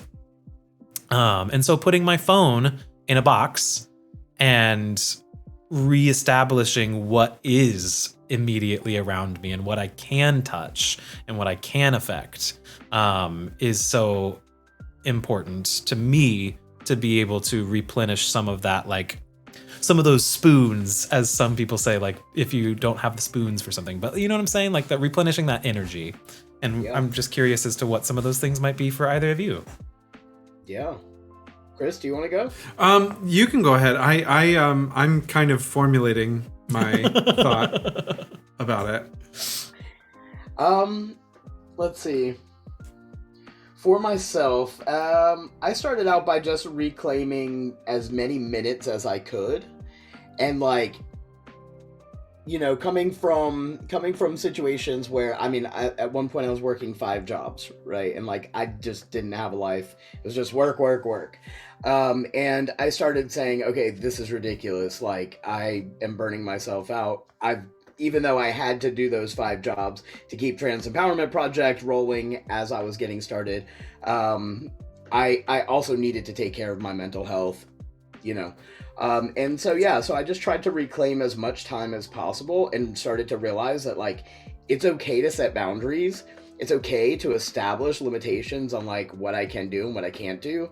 I'm somebody who, for the most part, if you ask me to do it, I'm probably going to say yes, especially if I can squeeze it in, but I also need to squeeze in time for myself. And so, like, I've gotten a lot better about using my Google Calendar to actually put in, like, jack time. So I literally schedule time for myself, and I don't break that for anybody else. You know, I use that time. I splurged over the holidays and got myself an IV Oculuses for Christmas. Yes. So I've been, you know, I've got my Oculus in my office here now, and so, you know, I'll take a break from work or something and just have my me time and get in, do my Supernatural or, whatever game I'm into, Beat Saber. Yes, Beat Saber is good. so much fun. Go ahead, So sorry. good, so good. Yeah, but I mean that's really what it is like making myself a priority. And then also one thing that really helped me, like especially when I was just starting to get on my feet and transition out of like the endless cycle of homelessness, was like I literally gave myself an allowance of $10 a week that I would use to buy myself a book. And like, because I felt like every time I would get paid, my entire check went to bills. And I never had money for myself. It was always like, because I was living day to day. When you're living and like having to pay for a hotel room, not that I ever really had the money for a motel room, but like when you're living day to day like that, like things tend to be way more expensive. And so it's really hard to get out of that cycle. And so unless you're like, I mean, it's so hard to get out of the cycle. But when you're getting there, for me, I took that as like, this $10 I'm going to use as a way to invest in myself. And I used that exactly in that way. And I started like buying myself, whether it was computer books or, whatever it was that I was real interested in. And that was my self-care. I didn't know that that's what it was at the time, but it was actually like, had I not been able to do that for myself, or had I have not taken the time to do that for myself, I may still be stuck in that cycle. Yeah. I mean, that again, it's inspiring, because I feel like I go through waves of having that drive and having that, I mean, it's self-discipline really, like in the same way that like we try to have self-discipline with, I mean, what we were just talking about, our diets and things like that. Like you have to have self-discipline when it comes to carving out that time for yourself. And I think that I go through waves where I do that and I'm really good at that, and then where I just don't do that until I get to the point where I look in the mirror and go, oh, hi, I haven't seen you in a while. Like, I mean, it's literally that kind of like moment of, oh my goodness, I have not even really kind of thought about what I wanted out of this particular moment, or what I needed out of this particular moment. But for me, I think, and I know that this, I mean, you all that know me are just going to roll your eyes, but it's like, ooh, what? I don't need that. I don't need those tears. But it's making people laugh for me. Like, and it always has been. I have, it's the reason I started doing theater. It's the reason I wanted to be up in front of people. I just think there's something so powerful about putting a smile on somebody's face and about giving people something. I mean, it's kind of like what you were talking about earlier, giving people something else to focus on other than the tragedy and the trauma. And I know that I'm just a goober. I know I am. Like, but I was asked once by a therapist, a very knowledgeable therapist, what my calling was. And if you grew up like I did, that word meant something very different to me until she explained it a different way. I thought my calling was what I did in service of a ministry, or in service of, the church or something like that. And I was like, you're going to have to define that for me. Like, you're going to have to define that term for me. And she said, what is the thing that you do that brings you the most joy that you do in service for others? And like, that blew my mind at the time, because I didn't know. Like, I didn't know how to word that or put into words what that was for me. And then like, I just was like, it sent me into this pattern of like self-reflection and really taking a moment to think about what my calling is. And, I came down on the side of storytelling, and I came down on the side of giving people an escape, or not even all the time an escape. I think escapism is very healthy, and I think that it's why we do get obsessed with shows like Schitt's Creek, and why we do like, have those things that we cling to, those video games that we cling to for times like that, because I do think that escapism is very healthy. But I wanted to do something that allowed people that escape, or allowed people a time to introspect, or a time to think about think a different way about life or about people and how people work. And I know that I kind of dovetailed off onto something else, but I really think that for me, I find so much joy in just being silly and putting a smile on somebody's face. And I just think that if we had a little bit more of that, if we just had a little bit more of the idea that instead of like demanding, like we said, all the voices screaming, this cacophony of screams, like demanding that our voice be heard, if we just took a little bit more time and went, what's something silly? What's something silly I can do? Like, I'm terrible with conflict. Ask my husband. I'm terrible with conflict. No conflict here. What? I will always try to find. I will always try to break the tension in some way. Anyway, what Connor just said is absolutely beautiful, Chris, and in response to all of you. In the chat, Connor just said, making someone feel the things you feel you're missing is one of the most healing experiences you can have. And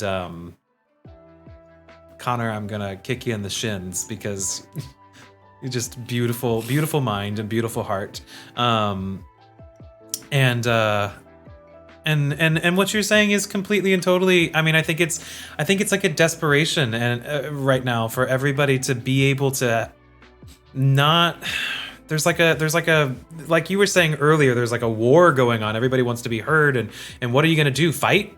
What are we gonna learn from each other and we're gonna grow? And it's such a beautiful sentiment. What you're saying to me, Chris, is just like the desire to make people breathe. When you laugh, you take a breath. Laughing, the act of laughter is releasing breath. And one of the beautiful things that I was taught in school was how to get an audience to breathe with you. Stupid theater stuff. But we literally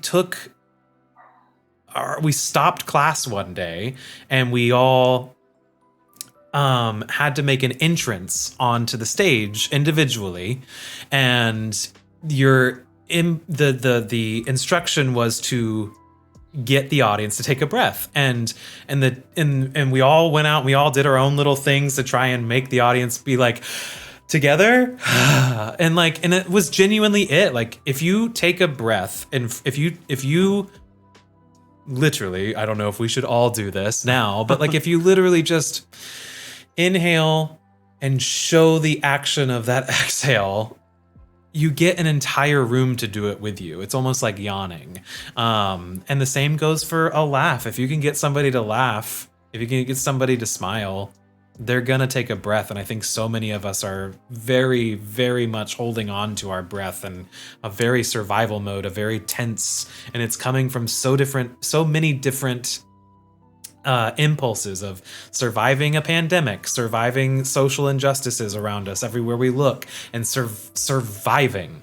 And that is the inspiration for me in having this conversation, because Jack, you represent so much survival, but not just in my experience, in my hearing your story, it is survival, but what you've done in surviving is taught yourself and so many others and given the gift of thriving. And that's not just in the act of giving I'm sorry, I'm looking over at you over here, and I want to be like looking at you in the face, which I mean is at the camera. The wonders of technology. But like, it's not just in the act of a box of goods, and it's in the act of you sharing the story. You have changed my life multiple times in conversation and outside of conversation and just your actions.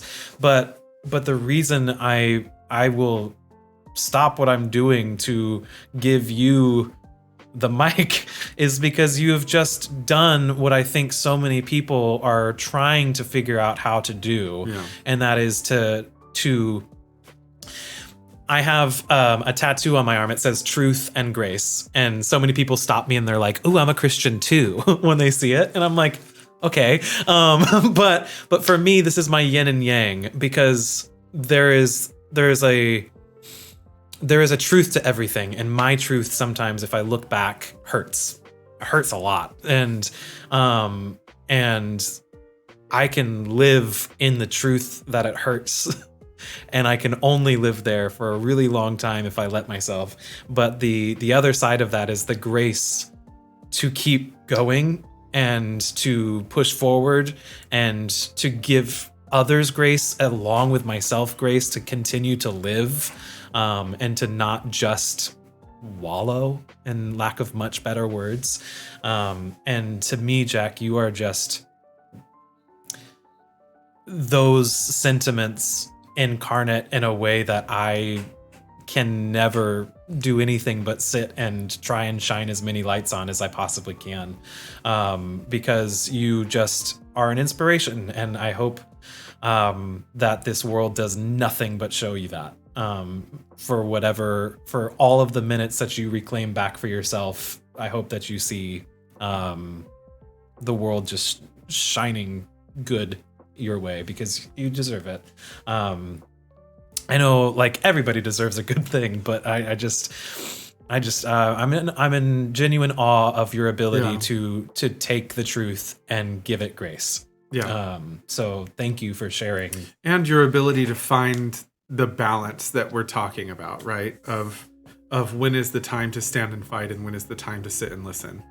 You know, and I think that I am constantly searching to find that balance, especially not to tie the whole conversation together, but like what you were saying about the fatigue of kind of like looking at the news, reading the news, listening to things that are going on with friends, you know, in their lives and their struggles, and it just all feeling so huge and so overwhelming that you go, it's a powerless, you feel a little powerless against it, right? How can I change that? What can I do to change that? And I think that you, Jack, have found such a wonderful and healthy balance of, great, now's my time to be heard. And great, now's my time to sit and listen and learn from these people. And so thank you. Here's my time to Beat Saber. Yeah, and here's my time and here are my reclaimed minutes to play my video games. Animal Crossing. But thank you for that, Jack. To the two of you, it's Dead by Daylight most of the time. I don't know. I was saying this, and I know it's so silly, and into any of like the other people out there that are just busy, but we just gotta text each other. I'm going to play DBD. Come play with me. 'Cause like I feel like I'm always seeing people working as hard as you are and feeling as heavy as I do in life sometimes. It's always so silly and not reaching out and just being like, hey, I'm taking time right now. Do you happen to be taking time right now? Let's take time together. But I don't know. I don't know how to.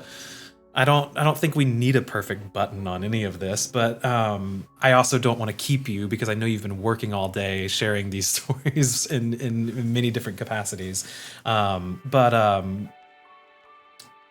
We've talked so much about finding that balance. We've talked about so much of like on giving ourselves grace and finding time for ourselves in all of this activism. And I just want to know if you have like any sort of, to put a button on it, inspiration to somebody that you've never met before who's like, I'm just me. I'm just little old me doing, and hey, it's me, JM. I'm asking. I feel like I'm just little old me and I don't know what to do sometimes. And to make this, to put a shine on this tumultuous time, what would you say to a little old me? To a little 18-year-old just getting out of high school, anybody who's just trying to make the world spin better but doesn't know how? First and foremost, I love that you're just you. That's all you need to be. That's all you need to be here, is you. There are no other expectations, right? like those expectations and like demanding needs of other people and putting all of those things, asking other people to carry that belongs to that white supremacy world that we're leaving behind. So yeah, you're good. But really, that's what it is like find the tool that's going to help you amplify your voice, because your opinion, your life, your experience, it all matters. It's all a part of the community narrative, and it's all very valid. We are living in this moment right now where we are literally in the future. I mean, I think back to when I was a kid and like watching the Jetsons and like having Mr. Spacely and George having conversations on a computer screen, and look at us now. But really, we are living in the future. Today, I'll say it like this: today is the tomorrow that you thought of yesterday. And so we have the ability to make tomorrow the past of the future that we want to tell. Like, what is the story you want to tell the future generations about our existence? That's what we should be doing every day.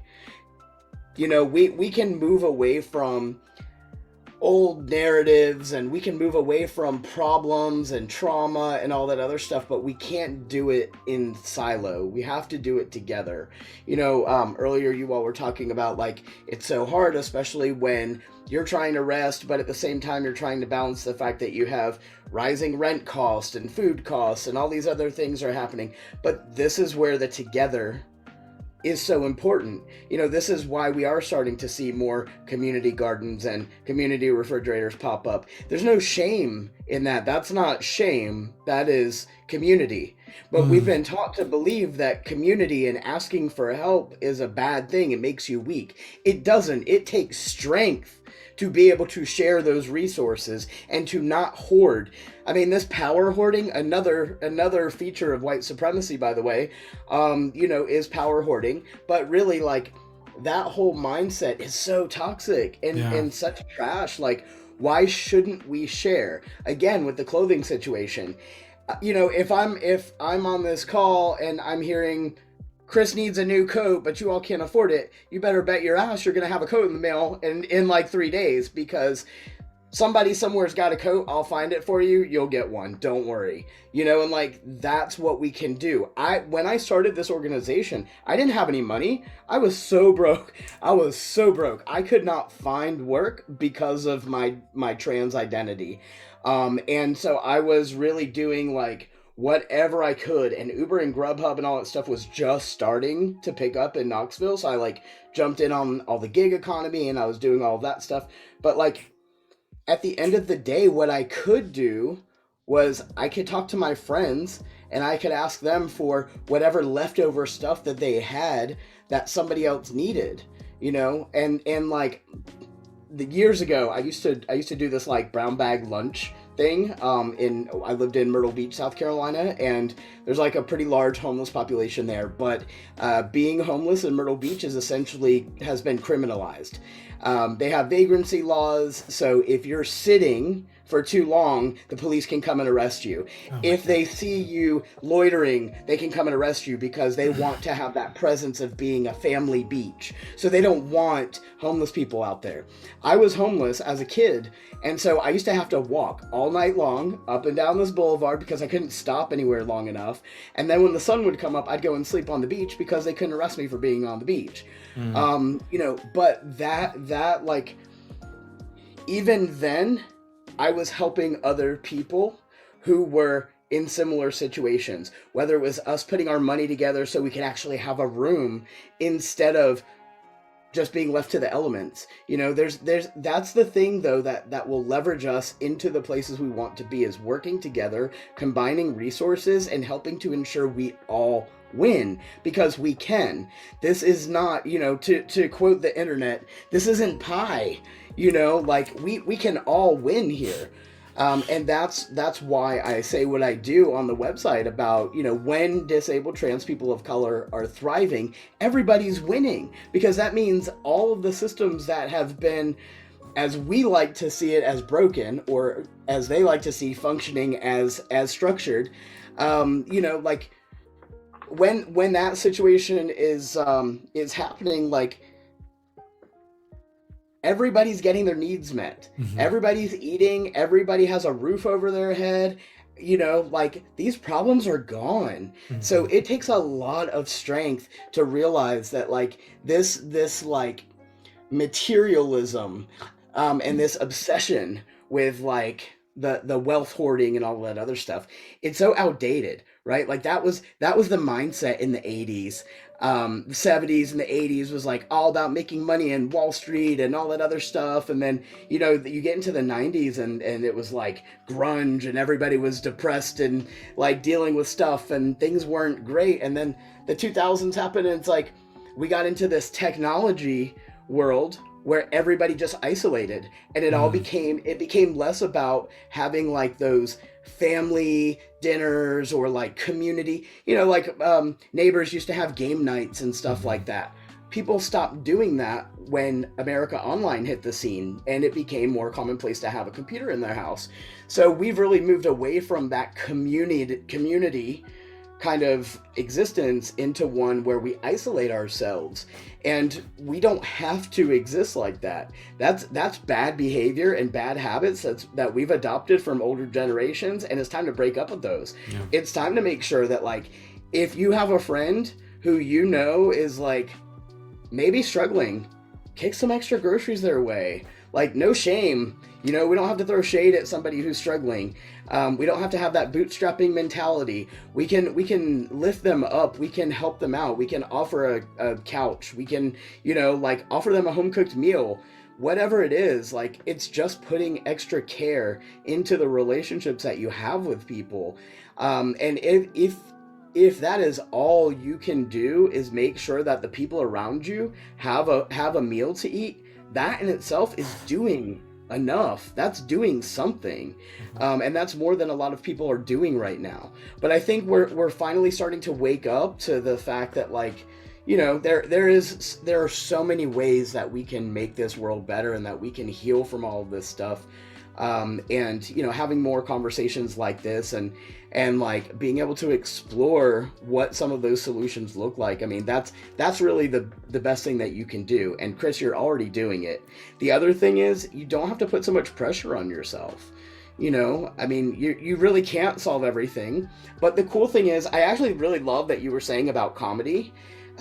Because to me, I think media is so key, especially in cultural change, because you have to think, like, if I go canvassing doors, like, for folks who are not familiar with organizing language, that means I'm going to go knock on everybody's doors and I'm going to talk to them about white supremacy. I'm not getting into very many doors, especially in North Carolina, right? But if I was on a television show with a bunch of characters that folks felt safe watching, like Schitt's Creek, and we're talking about trans issues, that's a whole different ballgame, because now I've gotten into homes that would not have let me in their door. Yeah. And it's also put them in a situation where they're not defensive in receiving this information, because they're relaxed, they're being entertained, they're watching a show, you know, but they have the ability to be educated. And I think that, like, I honestly think media has a lot to do with the cultural shifts that we've seen in this country. You know, if you think back to when The Real World and Road Rules came out on MTV back in the day, you know, and then reality television started getting more and more scripted because of the fights that people were having on there and how high the ratings were getting. That's when we started glorifying this kind of behavior that we're seeing all over the place. Right. And it started becoming a way of, like, getting notoriety and fame and all that other stuff. And, like, so as far as I'm concerned, media did that. But media can also undo that. Media can go back and we can teach people, like, the real lived experiences. There's somebody that I am all so inspired by. If you all ever get a chance to look up like a TED Talk from this guy, his name is Chris Milk. And he is considered to be like the father of virtual reality. He actually did the first public viewing of a virtual reality film. And it was super dope, but he actually built his own camera. He did all this amazing work. One of the things that is the most inspiring for me was I saw this TED Talk where he talks about a film that he did for the UN. He created this film that was he followed this 12-year-old Syrian refugee girl around a refugee camp, and basically you went through the day with her. You saw what a day in this girl's life was, and he made all of these, for lack of a better description, crusty old white men put on they put on these VR goggles and face what they were creating. You know, the situations that they've created out there. And he actually ended up getting a contract for 12 more films. Wow. Excuse me. But, you know, media really is so powerful. And if you're doing something to create joy in a way that allows people to, like, really let go and find joy and explore new parts of themselves, you're doing amazing things. So you don't have to by any means, you don't have to like run an organization, you don't have to run for political office. Just be you. That's all you need to be. So going back to your question, JM, that's exactly right. Like, that's all we need is for you to just be plain old JM or plain old Chris. My wife actually said that to me one day. She was like, but I'm just my plain old self. And I'm like, that's it. That's exactly what I love about you. That's all you need to be. Just be you. That's beautiful. Well, and that's a button. Holy moly. Jack, you have given so much of your time to us tonight. Thank you. Thanks for having me. Thank you. Thank I you. am in no way trying to get rid of you. If you want to hang out and if you want to say more things, please, by all means, let's hang out. We got a few more minutes to this stream, but I know that you're working so hard, and I want to give you those minutes back to your day, because it's also later for you than it is for us. But thank you. From the bottom of my heart, thank you. Something that this whole conversation has been really inspiring me to do as we talk about it, and I don't know if this is going to be relevant to anybody else, but my social feed, and this does not include anybody in the chat because like so many of you are from like the Clubhouse and Two Gays One Twitch or the It Gets Better Project land. But I feel like I've become so, my vision has become muddied with so much quote unquote social interaction. And, and it's all internet social interaction, if you know what I mean. Like you're following too many things, and it just really makes me want to really focus in on the people, specifically over in your neck of the woods with Trans Empowerment Project, because I see it. I see you and Ivy. I see everything that's being said, but I think we have the power to select what we see, and I would like to zero in more on what is being said in certain areas that I'm missing because my feed is just so congested with. Isn't that strange? Like I say social media feed, and I also like associate it with just my brain and my ability to like intake information. Yeah. But like you mix all these different social media platforms, and they're just. Well, because that's where so much of it is coming from. Mm-hmm. I mean, that's my goodness. Some of my favorite days of the last week of my life have been when you put that phone in that box. Put the phone in the box. Put your phone in a box. I knew you were going to do it. I knew you were going to do that. Jack, I want to play DBD with you. And so, I mean, I'm always on the internet playing video games in front of a camera or behind a camera or away from a camera. My camera is always here. That's another thing I gotta do. I gotta get it like a shawl, like a blankie. I gotta get a camera blankie so I can put it right there and forget that it's there sometimes. But thank you for this. Seriously, everybody who is here, please don't just follow It Gets Better. Please don't just follow the Trans Empowerment Project. Please talk about them. The one thing that we can all do that is such an incredible support has nothing to do with your wallet. It has everything to do with retweeting creating a new conversation about what you may have heard today on those social media platforms. We love and we hate them, right? But the best thing you can do for trans empowerment, or It Gets Better Today, or any of these other incredible organizations that are doing so many wonderful works for us around the world, is to talk about them. Yeah. And maybe you're concerned with like, oh, I don't want my feed to be, anything other than the cute flowers I take pictures of every day. I promise the people are going to be really excited to see something else. So talk about those things. Please uplift trans empowerment. Please uplift It Gets Better. They don't have to be live. They don't have to be talking right then and there to receive your support. So get out there. If you've got thumbs and fingers and a Hey Siri will listen to you say, tweet about Trans Empowerment Project. They're really rad and everybody should know about them. I'm waiting for Okay, any... I found this on the web, or will listen to you say tweet. Check it out. I was literally waiting for it. I was like, there are any number of devices that are going to respond to what he just Did said. you all hear it? My phone just went nuts. I literally was about to say any one of our devices, and then she started talking. That's ridiculous. They're always listening. So make them listen to something good. If they're always going to be listening to us, let's make them hear something great. Bobbin, the robots are always listening. Jack, please give all of our love to Ivy. Yes, please. It's been too long. Please take good care of yourselves. I hope that you've eaten already, but if you haven't, eat something good.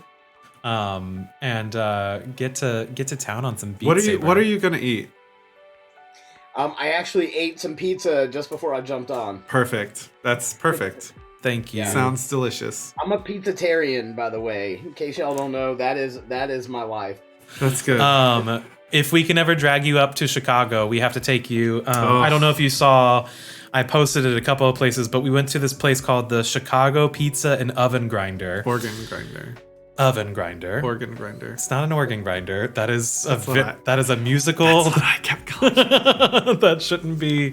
Anywho, but no, it's this place, and they basically come to your table and they're like, do you want meat sauce or no meat sauce? And that's the only question they ask you, and you say, okay, yep, meat sauce it is. And they bring you this like dome of bread that they've baked over a pot. And so they flip it over so that all of the pizza goodness falls into the baked bread bowl. And so it's a pizza pot pie. And it's just ridiculously... I like Anais' version of it. Ridiculously fun. Bread bowl tomato soup. So we'll have to take you there for some pizzatarian goodness. Sold. Let's go. Let's get rid of this. Everybody, let's get rid of this panini and travel more, please. Seriously. We adore you, friend. Seriously, thank you. I will be sending so much thanks in so many various forms after this stream. But I hope that you take care of yourself. Unless you want to hang out, we could play DBD right now. Yeah, you know what? I think I am going to take you up on getting out of here. I actually need to go call my mom. Oh.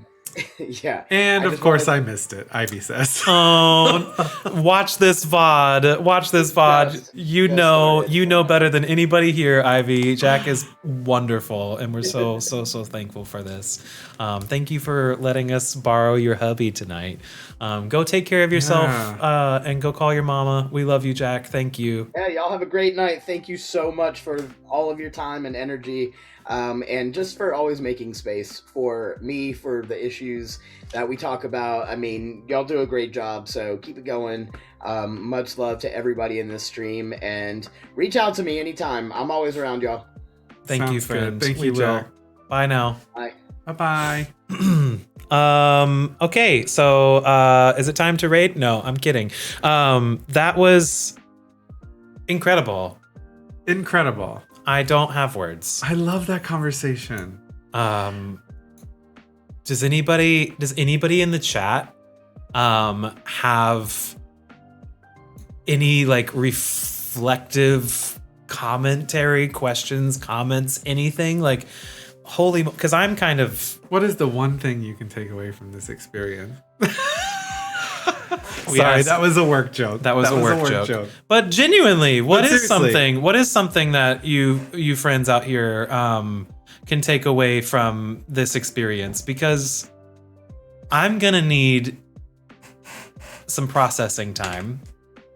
Not because like it was too much or too heavy, but just because Jack puts things into such a beautiful perspective so effortlessly and unattainable perspective. Attainable. Yeah. Not an unattainable. Not unattainable.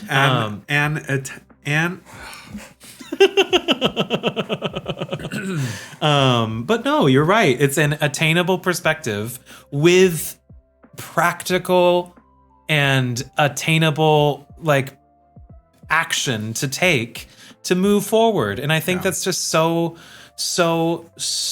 different than the majority of voices that I'm hearing. And I have so many, like there's so many things that I would love to like just hear perspective on, but it's not Jack's job to feed us all his perspective and to make us understand. It is our responsibility as individuals, no matter the color of your skin, no matter your sexual orientation, whatever it is, no matter who you are, myself included, it is our job to sit down with ourselves, to look ourselves in the metaphorical mirror and meditate and say, what is the truth that I have been either avoiding or have been handed and need to recognize?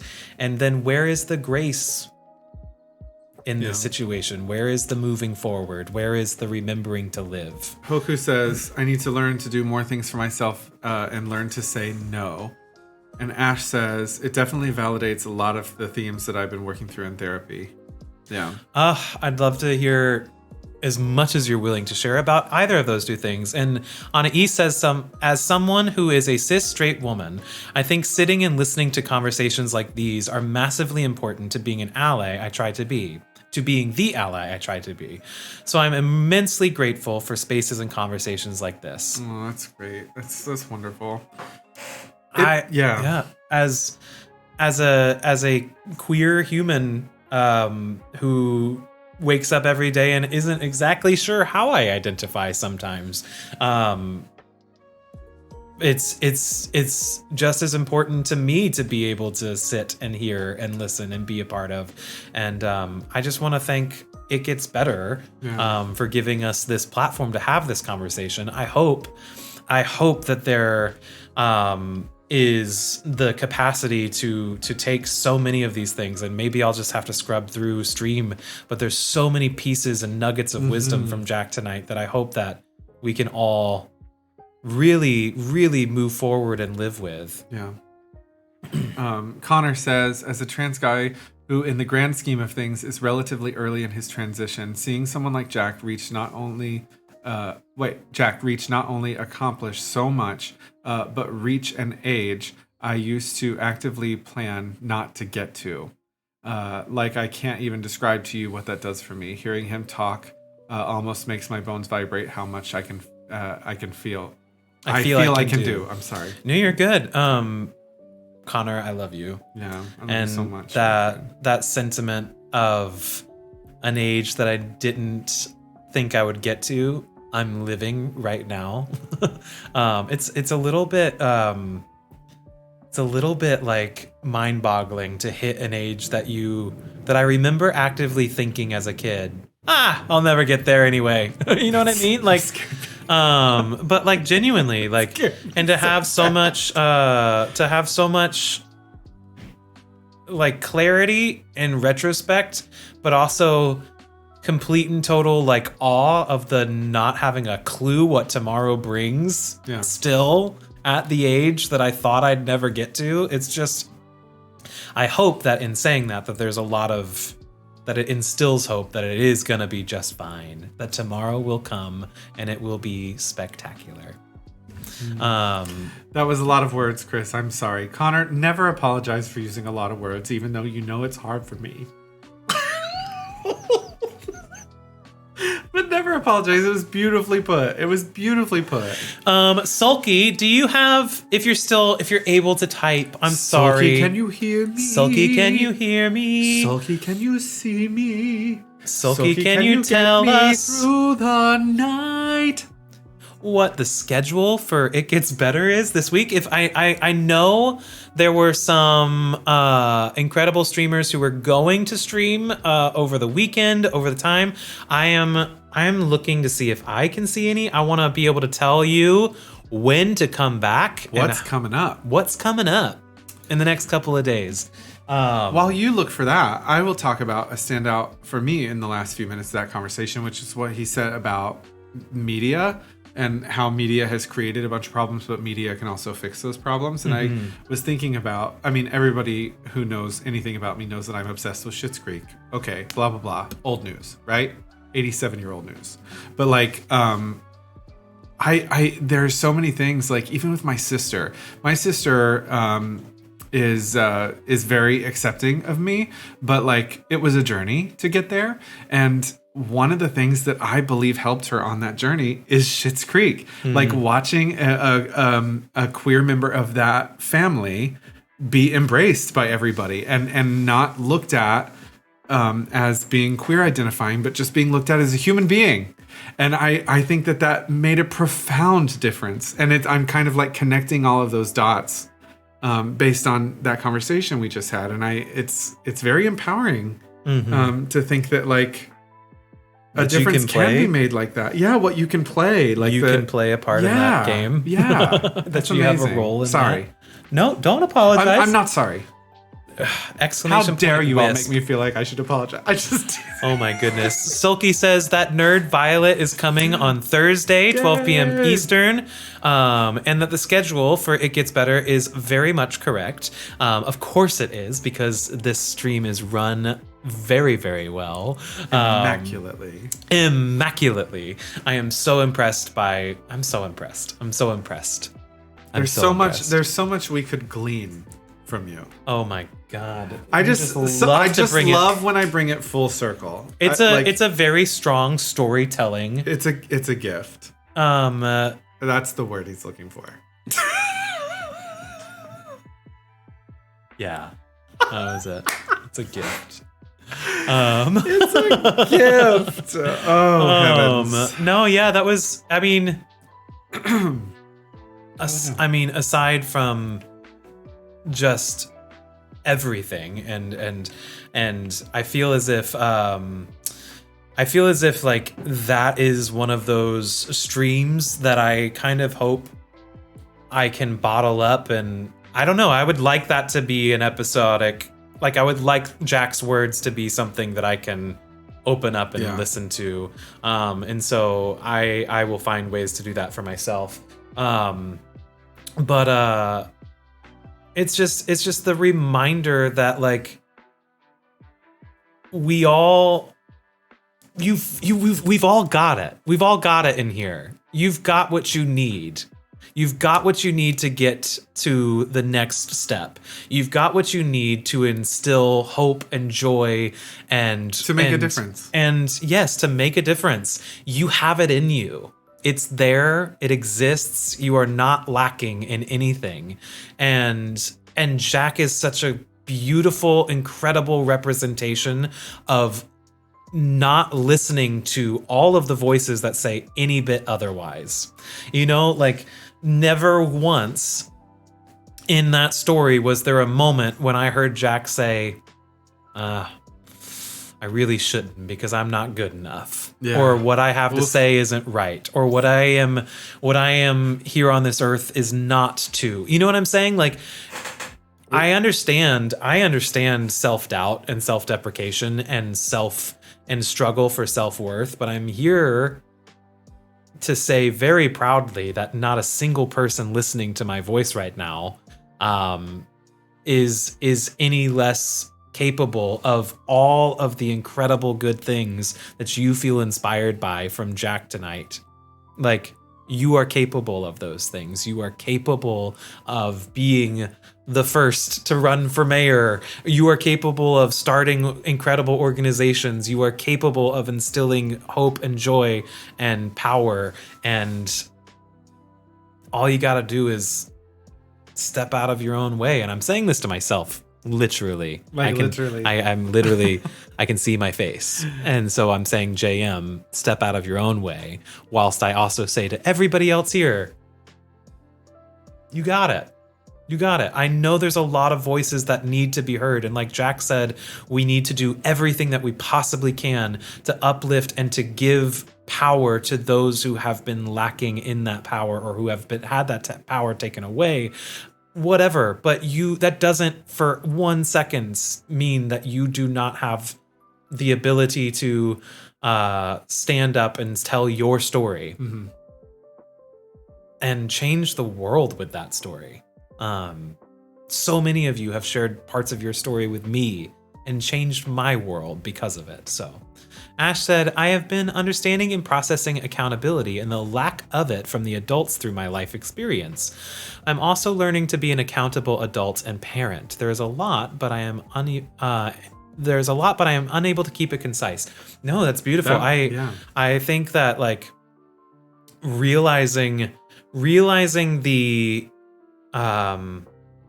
fallible nature of those that raised us is what is it? Is it am I butchering this term, but the Deus ex machina, like where you kind of like look and realize that they're not God, that they're not the creator. It is just that you are not beholden and that they're just human beings defined by the existence of those that raised us. And I had a really profound moment of that when my parents told me I no longer had a place to live with them. That I went, oh, that's not right. You know what I mean? That's definitely not this perfect idea of that thing that I thought you were. And being able to realize that is all at once heartbreaking, but so empowering at the same time. It was heartbreaking to realize that I don't get this like cookie cutter, beautiful Schitt's Creek moment of a story, but my story is still so strong and beautiful and powerful and can help so many people too. I don't know if that was too diatribe-y, but... No, it's nice. Yeah, it's definitely a through the looking glass kind of moment. Yeah, absolutely. Would you like to read Connor's? Yeah. I was just enraptured in what you were saying. We had this conversation, Chris, but I think a lot of media wants that perception of doing well. They want to be the drama. And something a lot of us want so badly is for media to actually do well, to give us our Schitt's Creeks that actually make us look inward. And it's by lifting media like that up that we can cause that kind of change. Yeah, absolutely.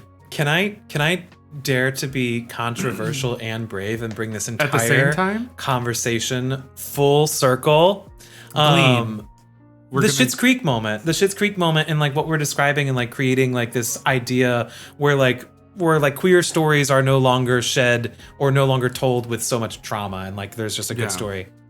TJ Klune, the writer of the book of the series that I'm reading. Oh, well done.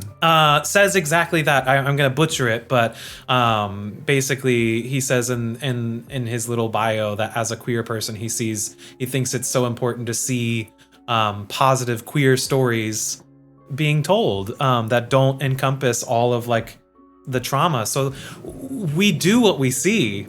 And all growing up, all of the gay guys in every story that I saw were belittled and put down and made to feel lesser than the lead character. And all of the stories that I saw growing up. But like, holy heck, what's it going to be like when the majority of the stories that people are familiar with don't even blink? Yeah. You know what I mean? Of course, you're you, and that's perfect. And that's not the end all be all. And so if you're looking for some book reading material, that's not necessarily another television program, as excellent as Schitt's Creek is. No. Books are the same thing. Books can accomplish the exact same thing. I absolutely. Anywho, that's my thought on that. But it reminds me of something that Jack said when he said that, like, oh no, it just completely escaped me.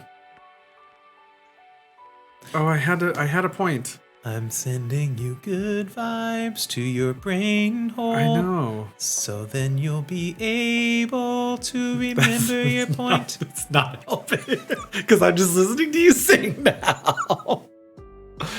Oh, dadgummit. Well, it'll Books, come to media, me. Schitt's Creek, positivity and stories. We were talking about that. Oh. When we were asking like the time when you stand up and speak and the time when you sit and listen and like finding the balance of that time. And one of the things he said was that he attached himself to people who viewed the world that he wanted to live in. And I remembered like that kind of sticking out in my mind because of what Dan Levy says about writing Schitt's Creek, that he wanted to create the world that he wanted to live in. Mm-hmm. And that is such a strong concept to me, and something that like in those times when I do feel overwhelmed and when I do feel like I'm just me, I can't affect the kind of change that we need to see politically, globally, in our country. Like, what can I do to solicit that kind of change when the matter at hand is all we have to do is create the world that we want to live in.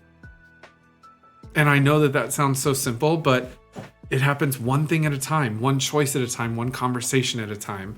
Like creating a world in which we want to live in. And then to focus on another point, community. Developing those communities where it's not about shame and it's not about, oh, so-and-so's doing better than me, or oh, so-and-so is more successful than me at that. Or I'm more successful than so-and-so at that. It's about what resources can we share and what things can we contribute to the community. Yeah. And those are the things that I'm going to take forward from this conversation tonight. I love that. Yeah. I really, really love that. And I know that that's got a lot to do with where you are right now and your day-to-day life and corporate life and all that stuff. And I love that. I'm really thankful, to say the least, that Jack was willing to take that time. Do you ever find yourself like already stepping in front of yourself? Because like I'm trying to think of ways that I can possibly say thank you enough for that conversation. Yeah. And there's not necessarily, but there's not a perfect way to do it. I'm going to get off of this call with all of you, and I'm going to text and I'm going to beg for time to actually hang out. And Jack is wonderful. Please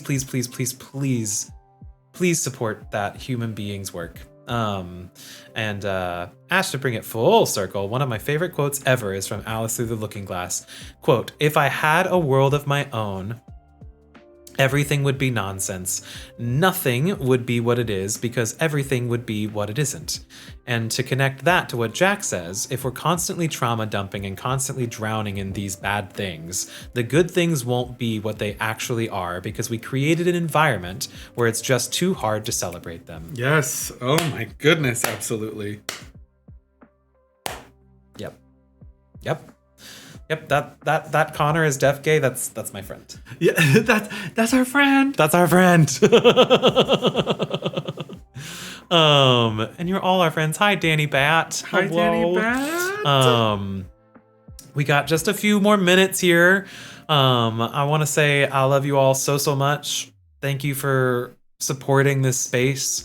Thank you to all of the folks who came in here and gifted subs. Thank you for lurking. Thank you for following. Tell people about this stream.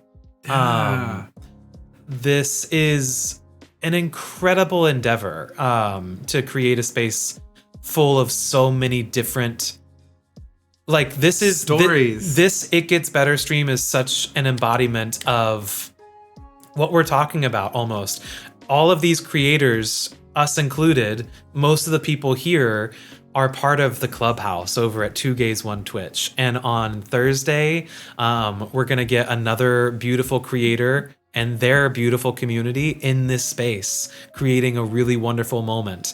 And that is the case for so many different streamers, so many different creators, so many different communities. They come here show up here when it's not us. Show up here when Chris and I aren't here. I do my best to lurk. I'm not trying to put any pressure on everybody because I know I can't be here every time It Gets Better is live.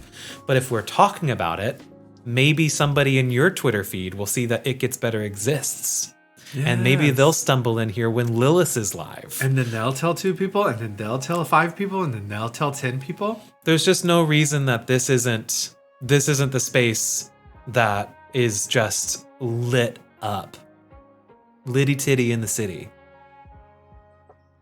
Yes, I said that. But genuinely, he said that. In the spirit of doing what we can, share, tell, explain.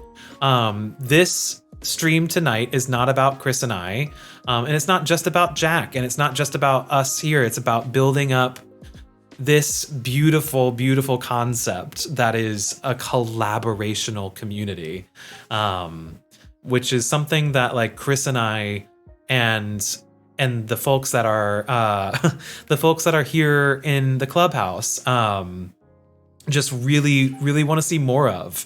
And that's the less of me, more of us vibe.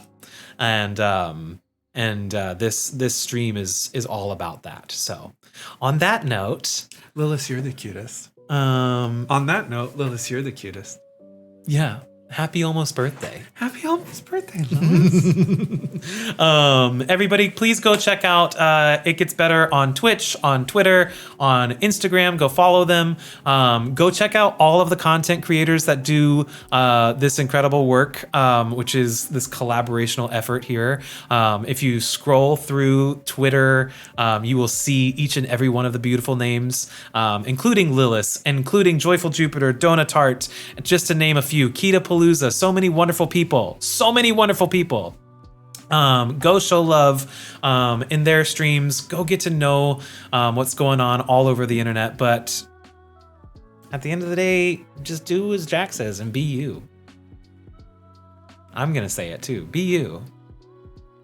Be you. Was I supposed to say it too? I'm so glad you did. Be you. Hey, Sulky, are we going anywhere? Are we gonna go anywhere after this? Here, adventure? I think I don't know if I have any suggestions. I know that you typically know. Why do I always not? Sulky says. We are not going anywhere else. Okay, so we're gonna be done for the evening, everybody. Go eat some foods. Hi, Nope. Hi, Noplahoma. Happy birthday.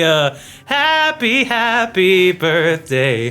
Noplahoma's birthday. It's your birthday to ya. Hi. We love you. Happy birthday. In other words, hi. Everybody, show love to each other. Make your little ecosystem brighter and happier and Take beautiful. care of yourselves. Take care of each other. Do something nice for someone other than you, but also do something nice for yourself. Yes. You are the most important person in the room. Take gonna care of hang you. in our heated blankets. What? Yes. Is it snowing? I don't know. I can't tell. It's dark outside. It's dark. We're gonna go find out. We're gonna go love on our pups because they're like, "Why aren't you talking to us?" And we're gonna go eat some nachos, probably too. Probably. So everybody have a beautiful, beautiful night. Thank you for this. Should I serenade them? Yes. Good night.